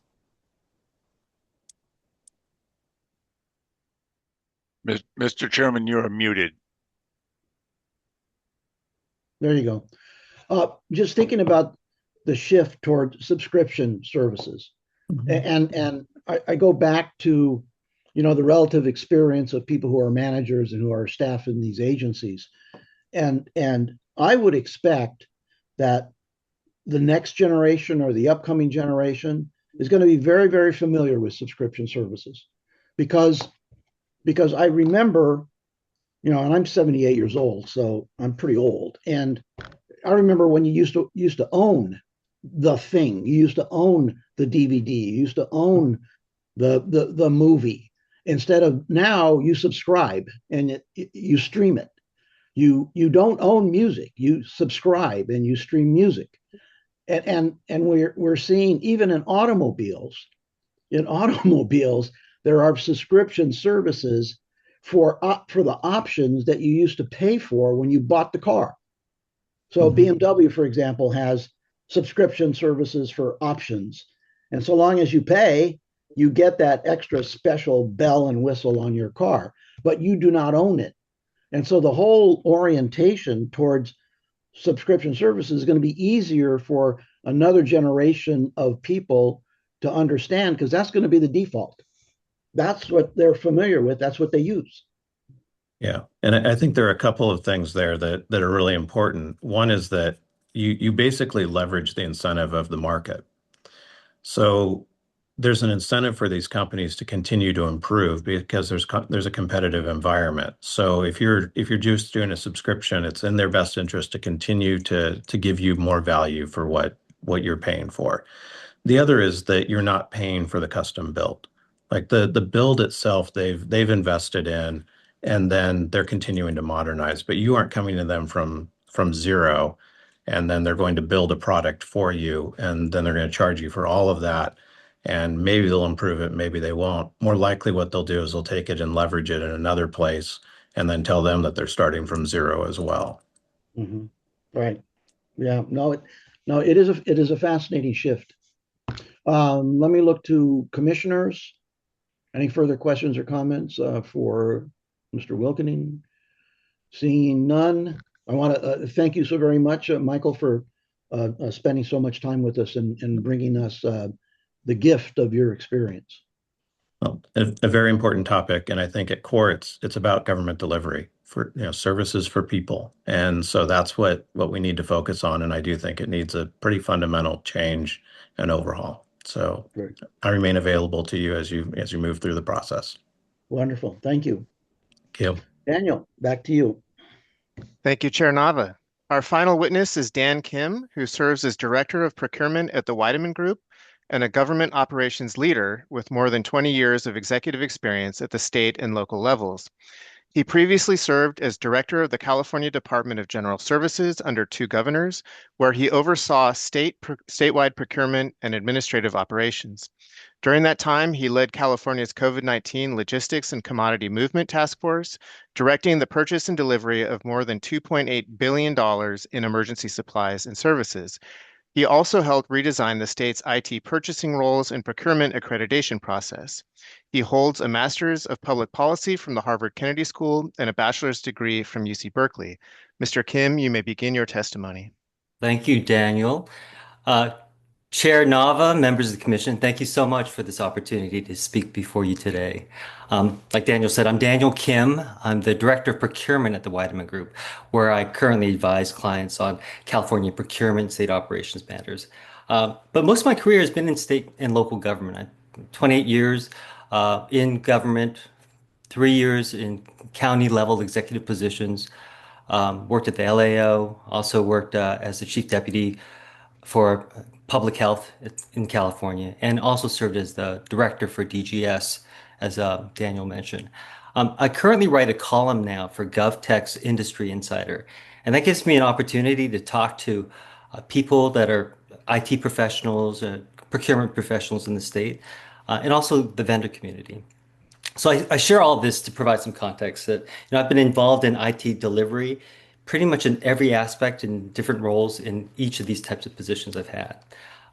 Now, given the time constraints, what I'm going to do is I'm going to focus my testimony on the earlier stages of major IT projects.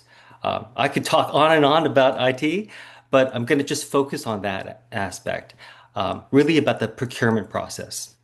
And I think that's where we have huge opportunities to make improvements without a lot of necessary effort. But before I begin my testimony, I just want to say that I have great admiration and respect for the state employees who are doing this type of work. IT procurement and project delivery are very complicated. It's very stressful work with very little recognition. Now, if a project succeeds, that goes unnoticed. If the project fails, the staff are often unfairly blamed. So please note that the comments that I'm going to be making today are really going to be about structures and systems and processes and not about people or their intent. Okay. So what I want to do is, given the topic is very complicated, I'm going to try to bring it down to something that we all know, an analogy. And I'm going to use the home buying analogy here. I'm going to walk you through the stages that most people go through in home buying and see how they might apply to IT procurement. Okay. So the first thing when we think about buying a house is let's get a loan. I cannot pay for a house with cash. I need to borrow money. And what I'm going to do is I'm going to take out a mortgage. I'm going to spread out the costs over the useful life of that home. And this way, the financing is part of the process up front. I get this line of credit. It's going to probably be a line of credit that's going to give me a little more flexibility so that if I have cost overruns, I can cover that. And this flexibility with a loan gives me a lot more leverage as a home buyer. I can take my time. I can think about this. I'm not beholden to any annual budget process. So we should really think about that at the state level because right now, IT projects are funded through this annual budget cycle. You've heard a lot about this right now. That doesn't really serve the state. IT projects have to be much more nimble. We can't wait 6 months, 12 months for the process to stop and start. That disruption is really harmful for IT projects' success because if we have a disruption, we don't have funding mid-year, we lose continuity with the team. And because we have these annual budget cycles, what happens oftentimes is the department knows that they have one crack at this. They're going to throw in the kitchen sink and ask for everything that they can because they're not going to get money later on. And because of that, they're going to request more customization and they're going to generate a lot more risk to the project. So what I would advise the Little Hoover Commission and the state to consider is, why don't we establish a state IT infrastructure bond? I just wrote about this for Industry Insider last week.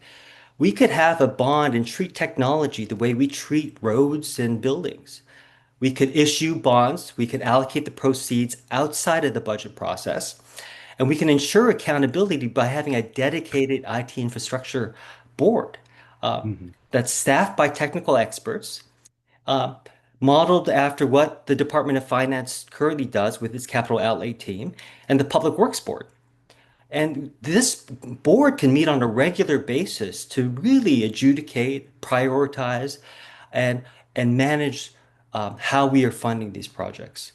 This isn't theoretical. California does this all the time. We have a number of different bonds, a number of different bond authorities. And Massachusetts already has an IT modernization bond. So we can learn from what we do and from what other states do. Second, when I'm buying a house, I don't do this on my own, especially if I've never bought a house before. What I do is I hire a real estate agent, someone who is expert at what they do because they buy and sell houses for a living. They know the market, the specific market that I want to enter, the neighborhood. They know the comparable sales. They know who the sellers of these homes are. They know the entire environment. And what's valuable about that is they're also going to ask me some tough questions. They're going to really help me discern, what is it that I need? Do I need that swimming pool, or can I build that later? Do I actually have the wherewithal to maintain this property, or do I need to be in a condo and get an HOA to do all the maintenance? Those are really critical decisions that have to be made prior to the home purchase. And that real estate agent that I'm going to hire, they're going to be with me from day one through the whole idea of iterating all the way to negotiating the contract and then handing me the keys. We don't really have that in IT projects right now. But I think that's something that we should really consider. Having an IT owner's representative. It's a real estate agent for large IT projects.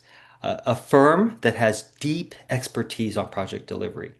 You know, they would engage us through the entire life cycle of a project. So you would do that, have them help with requirements development. They would do the solicitation design in conjunction with you, vendor selection, contract negotiations, project oversight. Now, if they could work on that, you'd have continuity in a way that we don't have right now. Currently, many state departments do hire consultants, but they hire them for each phase. You have someone working on the project approval, someone on the RFP, someone on the project oversight. But you lose that continuity, and there's a lot of leakage as a result of that. Now, this idea of an owner's rep isn't new. DGS uses this model for state construction. We're talking about all the buildings that were recently built.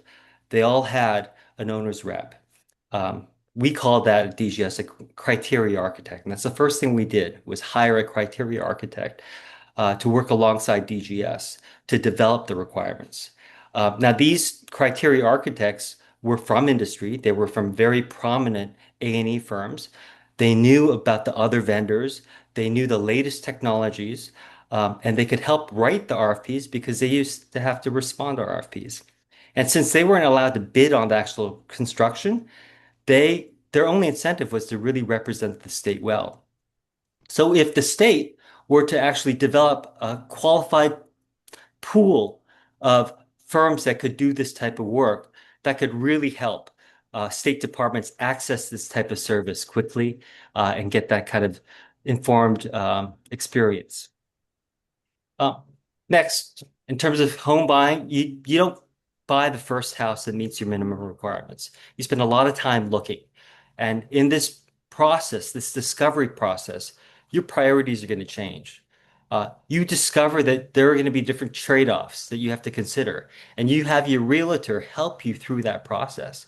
I can guarantee you that what you wanted at the start of home hunting versus what you ended up with are going to be very different priorities. And that's to be expected. So we should also think about, how do we have a more structured and lengthy discovery process when we procure major IT systems? You know, there really needs to be this way to have this connected, though, to the solicitation. That way you can get the vendors engaged. Now, I'm really happy that the state, under the leadership of Secretary Tong, has really moved towards more RFIs. That's kind of a discovery process. We need to make sure that at the end of the RFI process, there's an actual procurement in play. Because that's the challenge that a lot of vendors have is they'd like to participate in the RFIs, but it takes a lot of money and resources to do so. But if they don't see anything happening at the end of this, they're not going to want to engage substantively in the future. Furthermore, it may only be the large vendors that participate because the smaller vendors, they can't afford to do that. So I think Mr. we Kim, can. I'm going to interrupt you. I'm sorry. Commissioner Mhm. Meyer. I appreciate the homeowner analogy, Mhm. and I particularly like the owner's rep idea on buildings, but I'm not sure that this situation is a perfect analogy because you essentially want the state employees in the functional area, motor vehicles or transportation, to have expertise. And by farming it out to somebody else, an outside firm, you're not going to necessarily be able to optimize the product you obtained through that procurement. And so I think that's something that we would have to take a closer look at. I'm So sorry, may I respond to that yeah, first? yeah, sure, Yeah. sure. I think that's a very good point. And what I should have clarified is we're not taking the state staff out of the process. So, for example, when we had a criteria architect helping us through the process, at DGS, we have very highly skilled, highly paid construction managers who are working through the process the entire time. So really, it's the criteria architect is informing the construction manager and they're providing advice, but they are not running the show. It's really the department and the staff there. Yeah.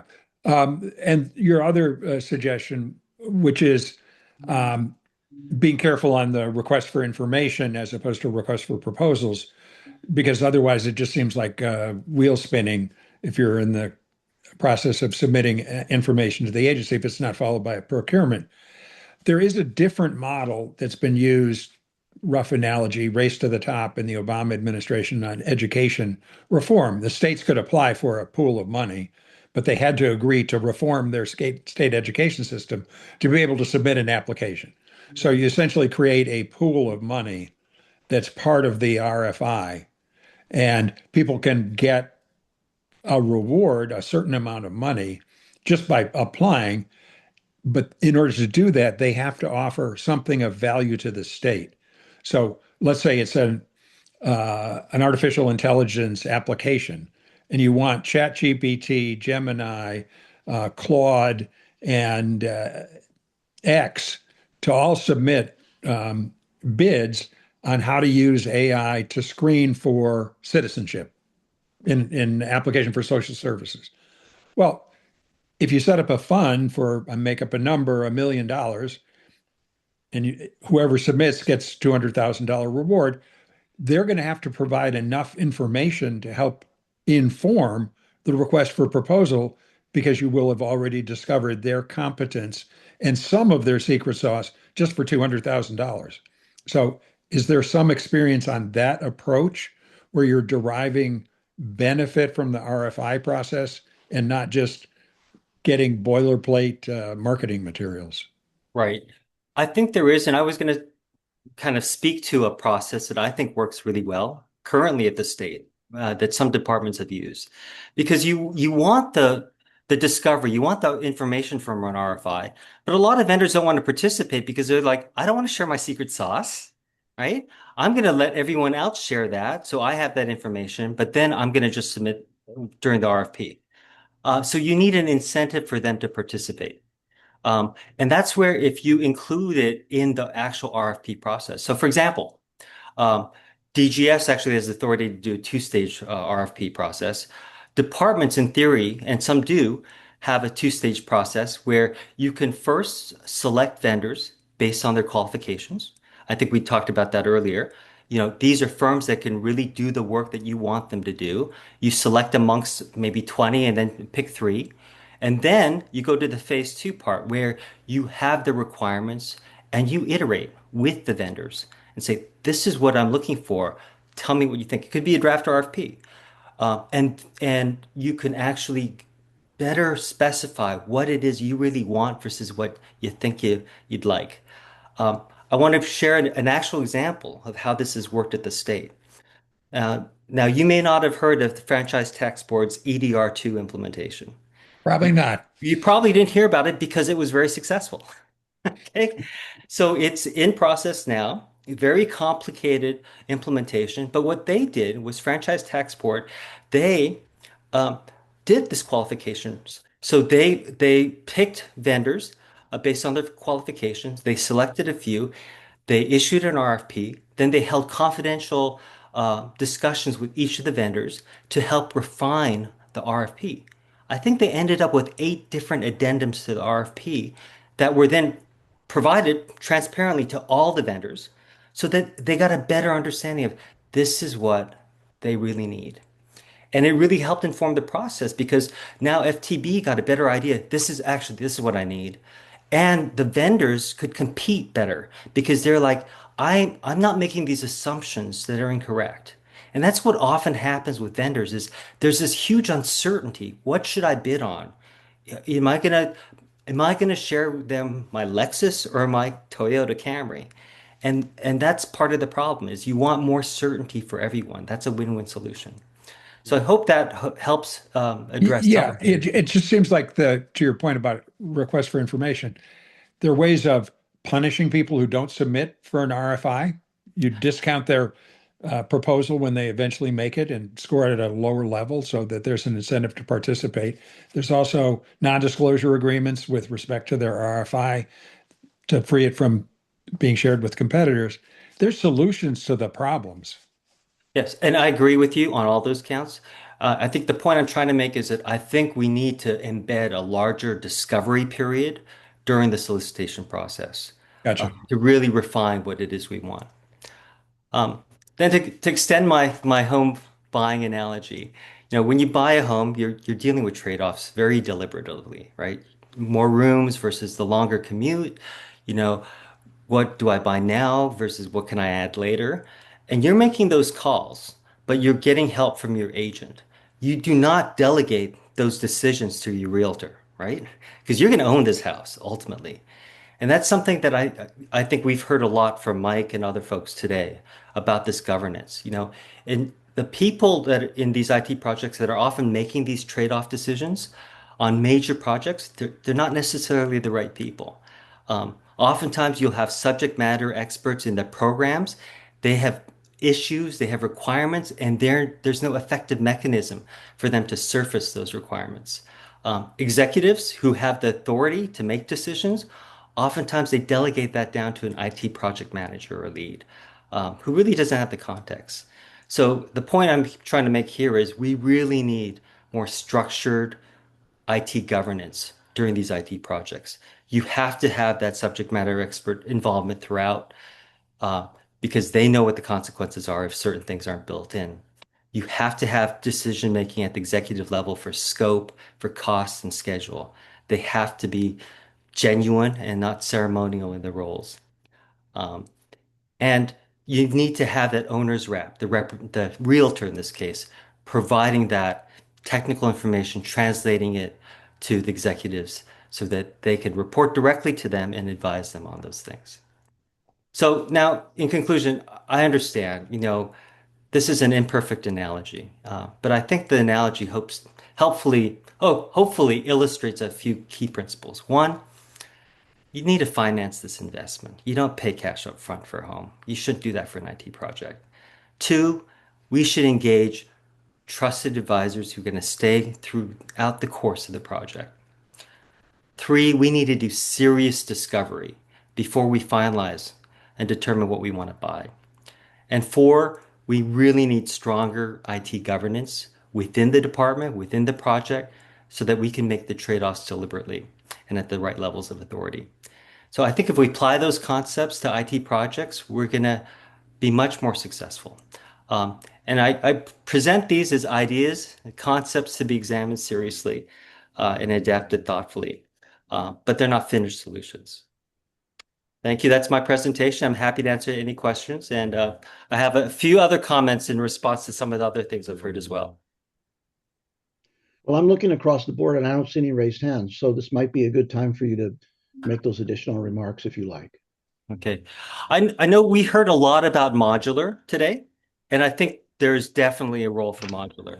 And I think it helps us de-risk and iterate. I think the challenge in the state a lot of times is we have these huge legacy systems that are incredibly complicated. Let's throw an example. You might have a system that has a web portal that requires identity verification, eligibility determination, case management, and then benefit issuance, right? All of that stuff. How do you break that apart?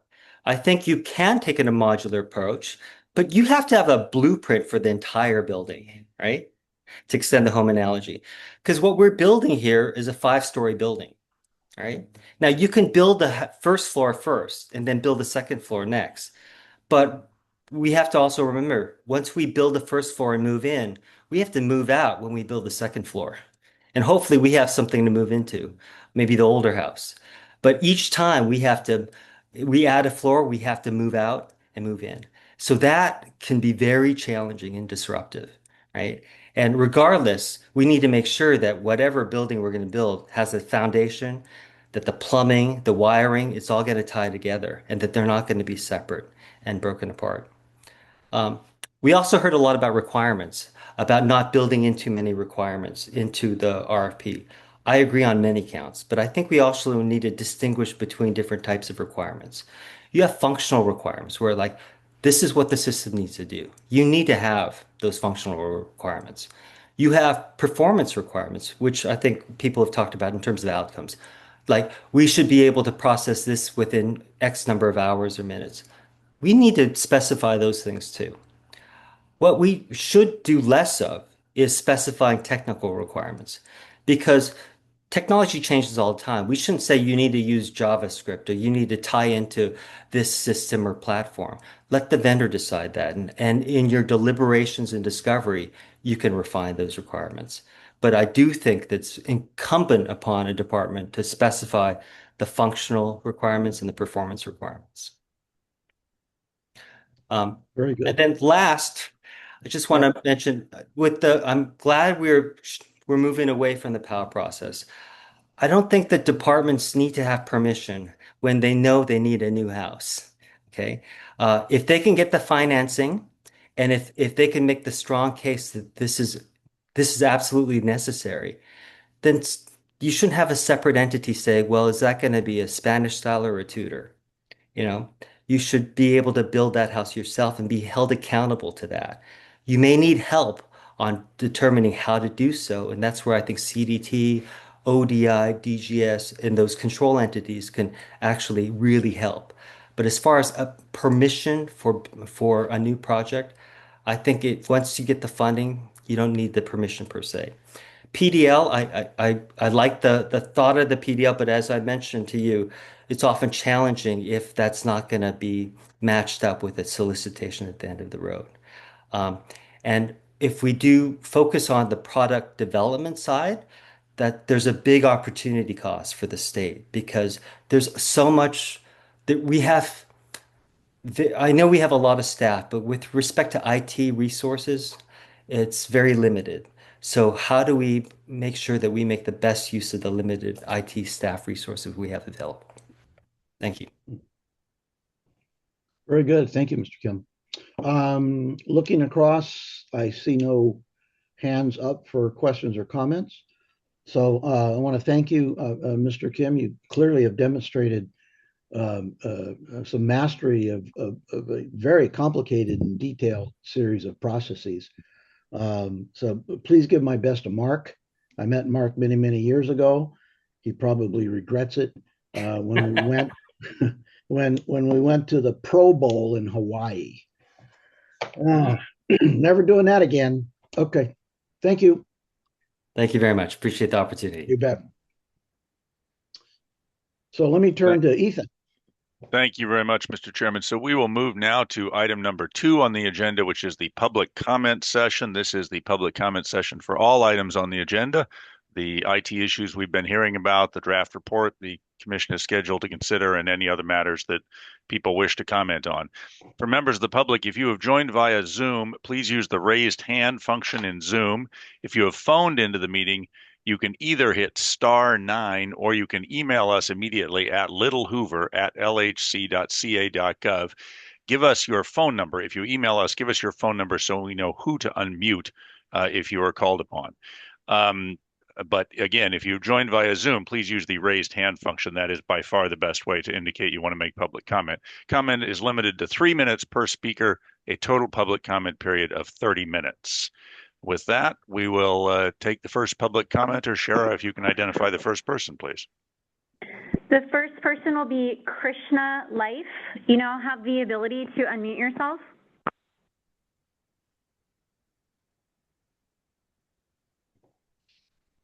Hello, my name is Ashish. Sorry, the Zoom appearance came out as a different name. I heard we can hear you. You can hear me, right? Yes, we can. Go ahead, please. Yes.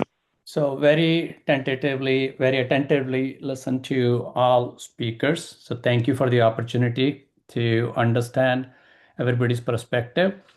My humble request is when we talk about public projects, the IT projects serving 39 plus million California citizens, projects that fail come to commissions like Little Hoover Commission or other hearings. What I see missing is the visibility into projects. When we talk about outcomes, we talk about experiences, but we don't really add the features, capabilities, whether when we review the budget request, when we approve the budget request, how do you measure the outcome as the project is going along, and accountability? What visibility do you have so that the projects never actually come to LHC? So that's my thought. Thank you. Thank you. Our next speaker will be Ryan Coe. You now have the ability to unmute yourself.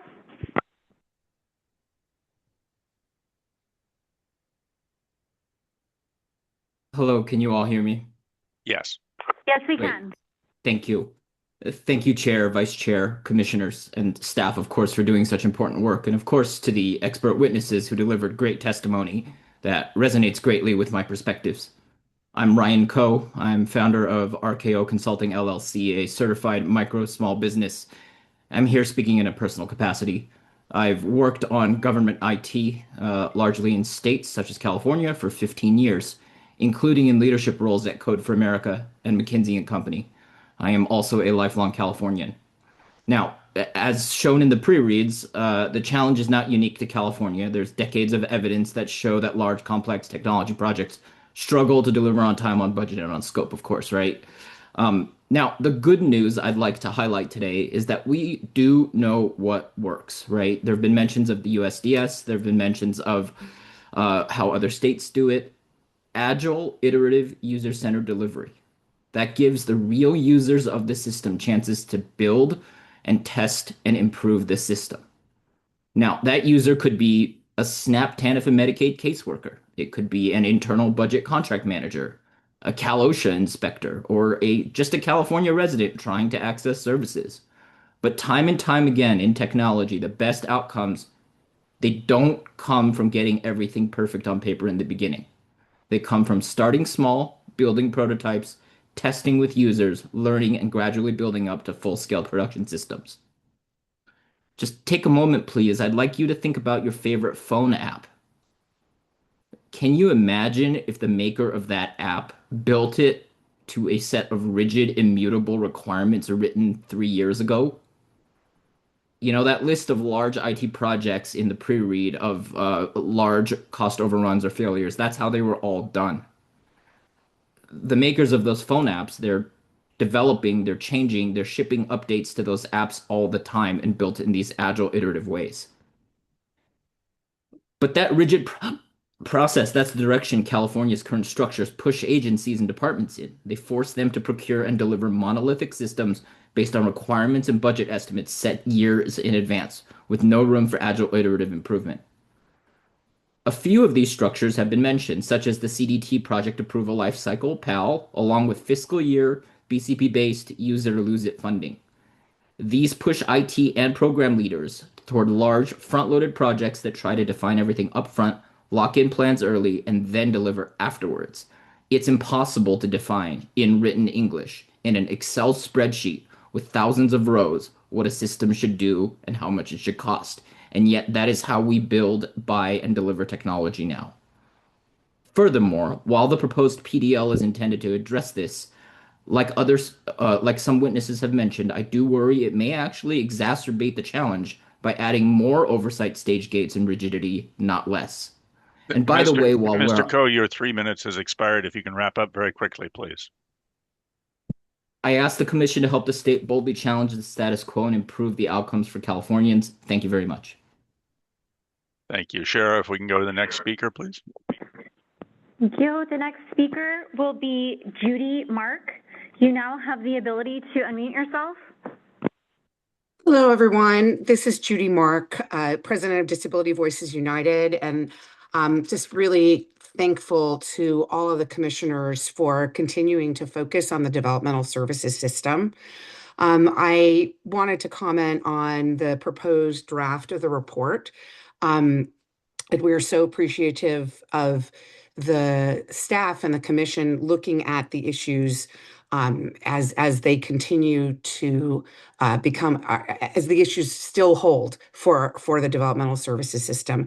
I just wanted to lift up a couple of things. The first one is that I was somewhat disappointed at the sort of the way that the self-determination program was mentioned in the report is kind of the last paragraph, when I felt, and I was one of the folks who testified at the hearing back in January, that the self-determination program was a really important part of the hearing that you had, and there was a lengthy discussion about it among all of the different people testifying. So the one thing that I would just request is that maybe that be a larger part of the report, and that it is used as an example of a program that's actually working for people and producing better outcomes.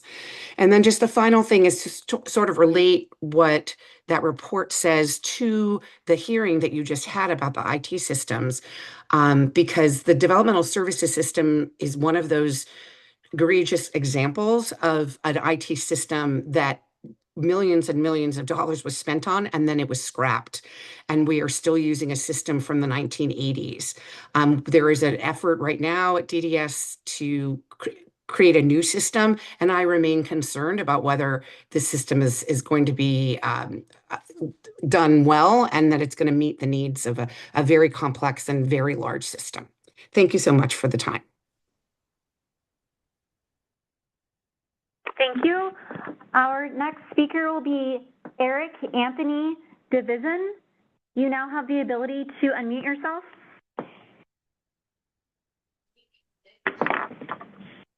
Good afternoon, Chair and Commissioners. My name is Eric Anthony DeVizin, and I serve as a Riverside County Commissioner for the Community Action Partnership.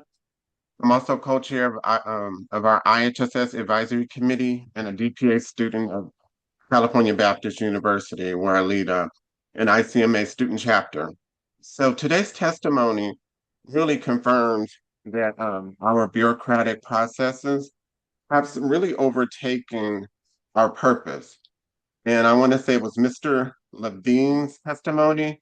In it, he noted that we're buying technology in 2026, like we bought pens in, I think he said the 1950s, or pencils in the 1950s. So Mr. Wilkening highlighted the danger of digitizing, with the existing bad processes. So simply putting a digital band-aid, you would say, on a manual system.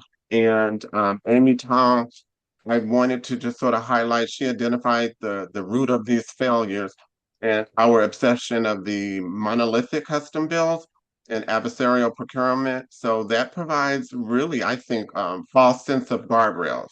So in my research, I call this administrative connectivity. So this is where the rigid institutional timelines are prioritized over the people that we serve. So whether it is a family here in Riverside that has to forego insurance because of regulations, they just can't keep up with the pace of the climate challenge, or a child losing years of support because of a regional center bureaucrat or bureaucracy. So we are committing an administrative theft, I call it, of time that vulnerable populations can really never recover. So I do echo Mrs. Tong's call for, I think she said modular procurement, and a shift toward a sort of bite-sized outcome where you're testing rather than just trying to boil the ocean. And as Mr. Kim noted, I think we should move from hiring technologists to problem solvers, and the people who really understand the business outcomes. And I think to sort of maintain and sustain all this, it would be, we merge like a human capital bridge, if you will, and fill that gap. And I strongly support your study on state government internships. I think that is really important. And we do need a pipeline of tech literate academic leaders. I think like my colleagues in the ICMA who manage digital natives of the Generation T without letting the process drown any of its citizens. And in closing, again, California cannot be on the cutting edge if our administrative timelines remain kind of stuck in the 50s. And Riverside County, where I'm calling from, and our CBU cohort stand ready to partner with you guys and turn these reports into results. Thank you. Thank you. Our next speaker will be Lou Vismara. You now have the ability to unmute yourself.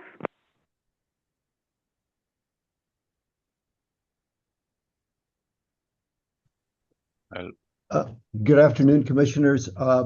Very, very interesting and informative presentation. I'm a parent of a young adult with autism. I was involved in starting the Mind Institute and had the privilege of working in the Pro Tem's office for 15 years.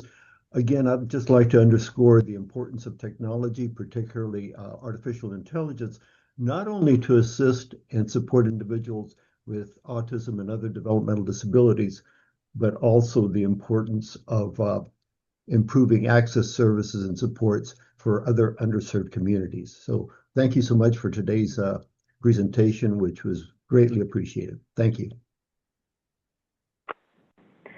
Thank you. Our next speaker will be Elizabeth Barrios Gomez. You now have the ability to unmute yourself.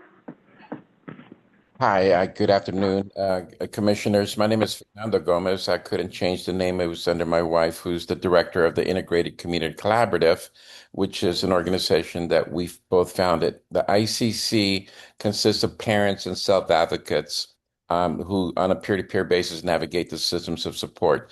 We wanted to extend our gratitude to the commission on the amount of information and transparency you're bringing to our community, not only through your hearings, but through your reports. They're extremely helpful and much appreciated. Similar to what Judy Mark with Disability Voices United just stated, I have two boys who are part of the system, and we've been trying to navigate them through the traditional system. They're both now in the self-determination program, and it's night and day. Their lives have changed completely for the better. So I wanted to put that focus on the self-determination program, possibly encourage the commission to take a closer look at it and how it affects and impacts the traditional system as a new system of delivery for our large and robust communities, especially for those of color, and how it could be a life-changing like it has been for my boys, and possibly maybe be a hearing and a potential report come from that.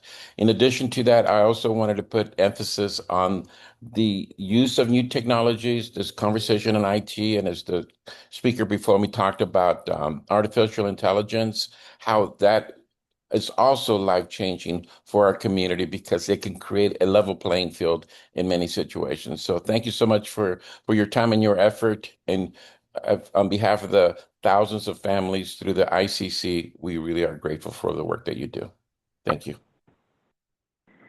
Thank Thank you. Our next speaker will be Claudia Velasquez. You now have the ability to unmute yourself. Yes. This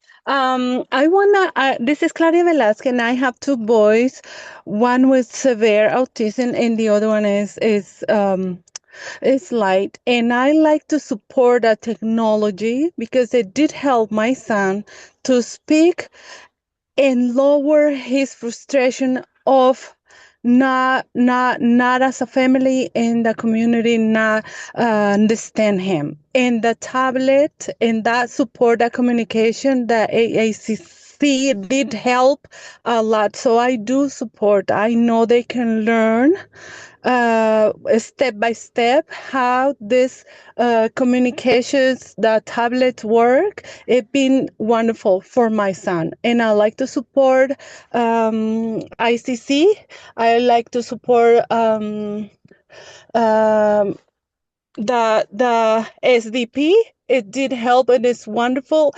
And my kids are.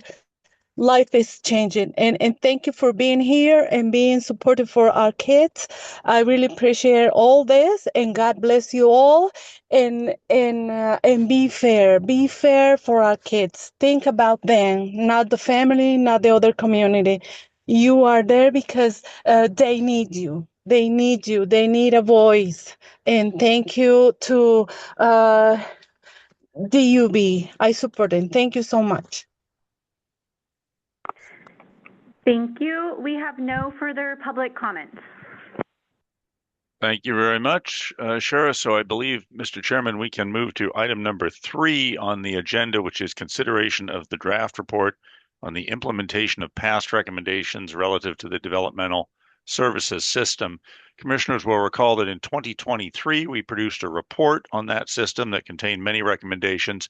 Earlier this year, we held a hearing to assess the degree of implementation of those recommendations, and we have now produced a report that outlines those implementation efforts. The purpose of this report was not to relitigate the entire study, but rather to assess the degree to which past recommendations were implemented and to outline that implementation degree in this report.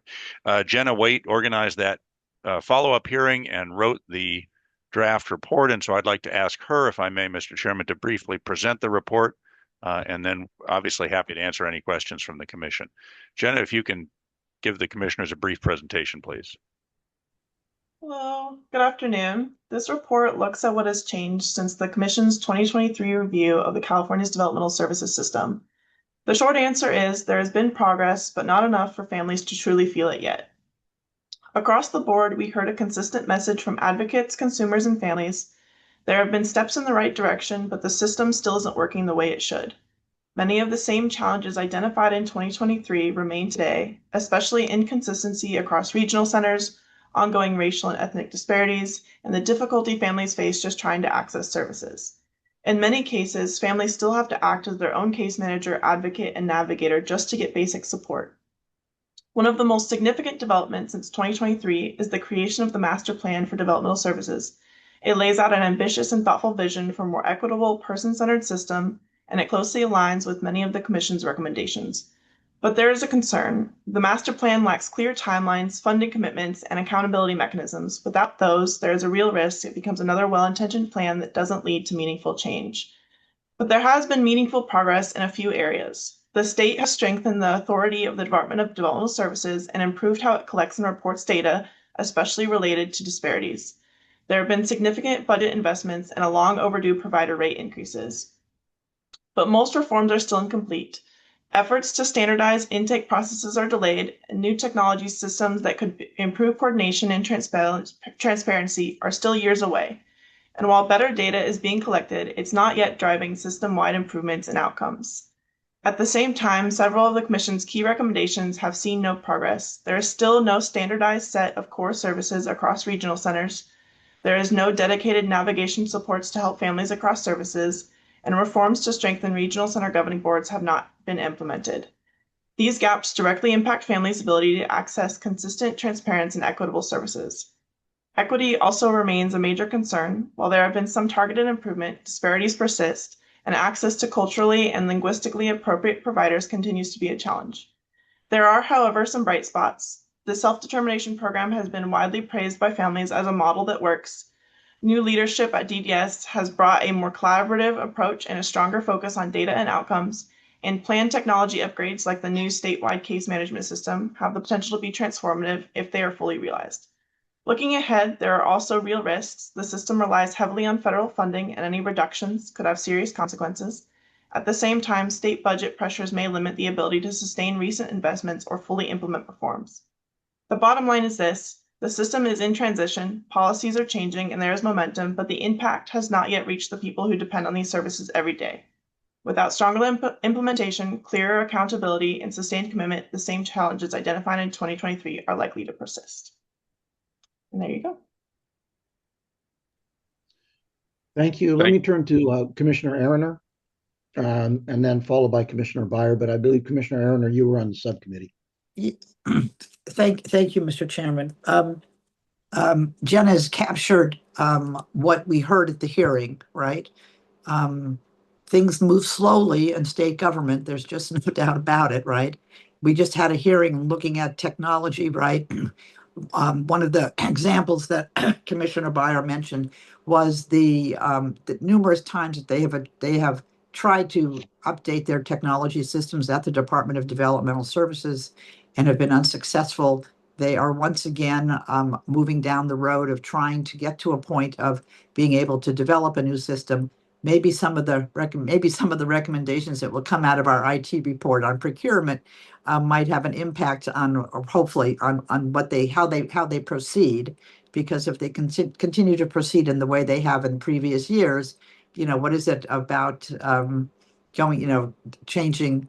That nothing changes. That there's a quote, I can't think of, doing the same thing over and over again doesn't lead to a successful conclusion. So, and that's a data system with good data in it would really be helpful here in looking at and examining all of the other issues, right? Particularly around who's receiving services, who's not, and are there ways that they can improve their outreach to those particular communities that don't feel like they are being served appropriately, or don't quite understand what the services are that might be available to them. And so I really appreciated the public remarks regarding the self-determination program. If you remember, we had a prior commissioner, right, who had done the legislation around self-determination. And the question is still out there in that why regional centers don't seem to want to focus on self-determination so much. Part of it, I think, is probably a loss of control. They have case managers. That's where the majority of their staff is made up of case managers who are responsible for managing the service delivery systems for the individual consumers. And the self-determination process moves away from that because as it's titled, right, it allows the consumers to determine what they need with a particular budget that they are given in regards to whatever their needs are. And so the fact that it's not moving fast enough, right, I think is still an issue because I think I don't know if there have been studies on self-determination to talk about the success, but we certainly hear about it a lot through the people that are participating in it, right? Whether or not there's there's a data set that tells us how successful it is. I think that's problematic, and we need to understand that, because one way of growing it is to show everybody that it really is working for the families and the consumers that use that particular model.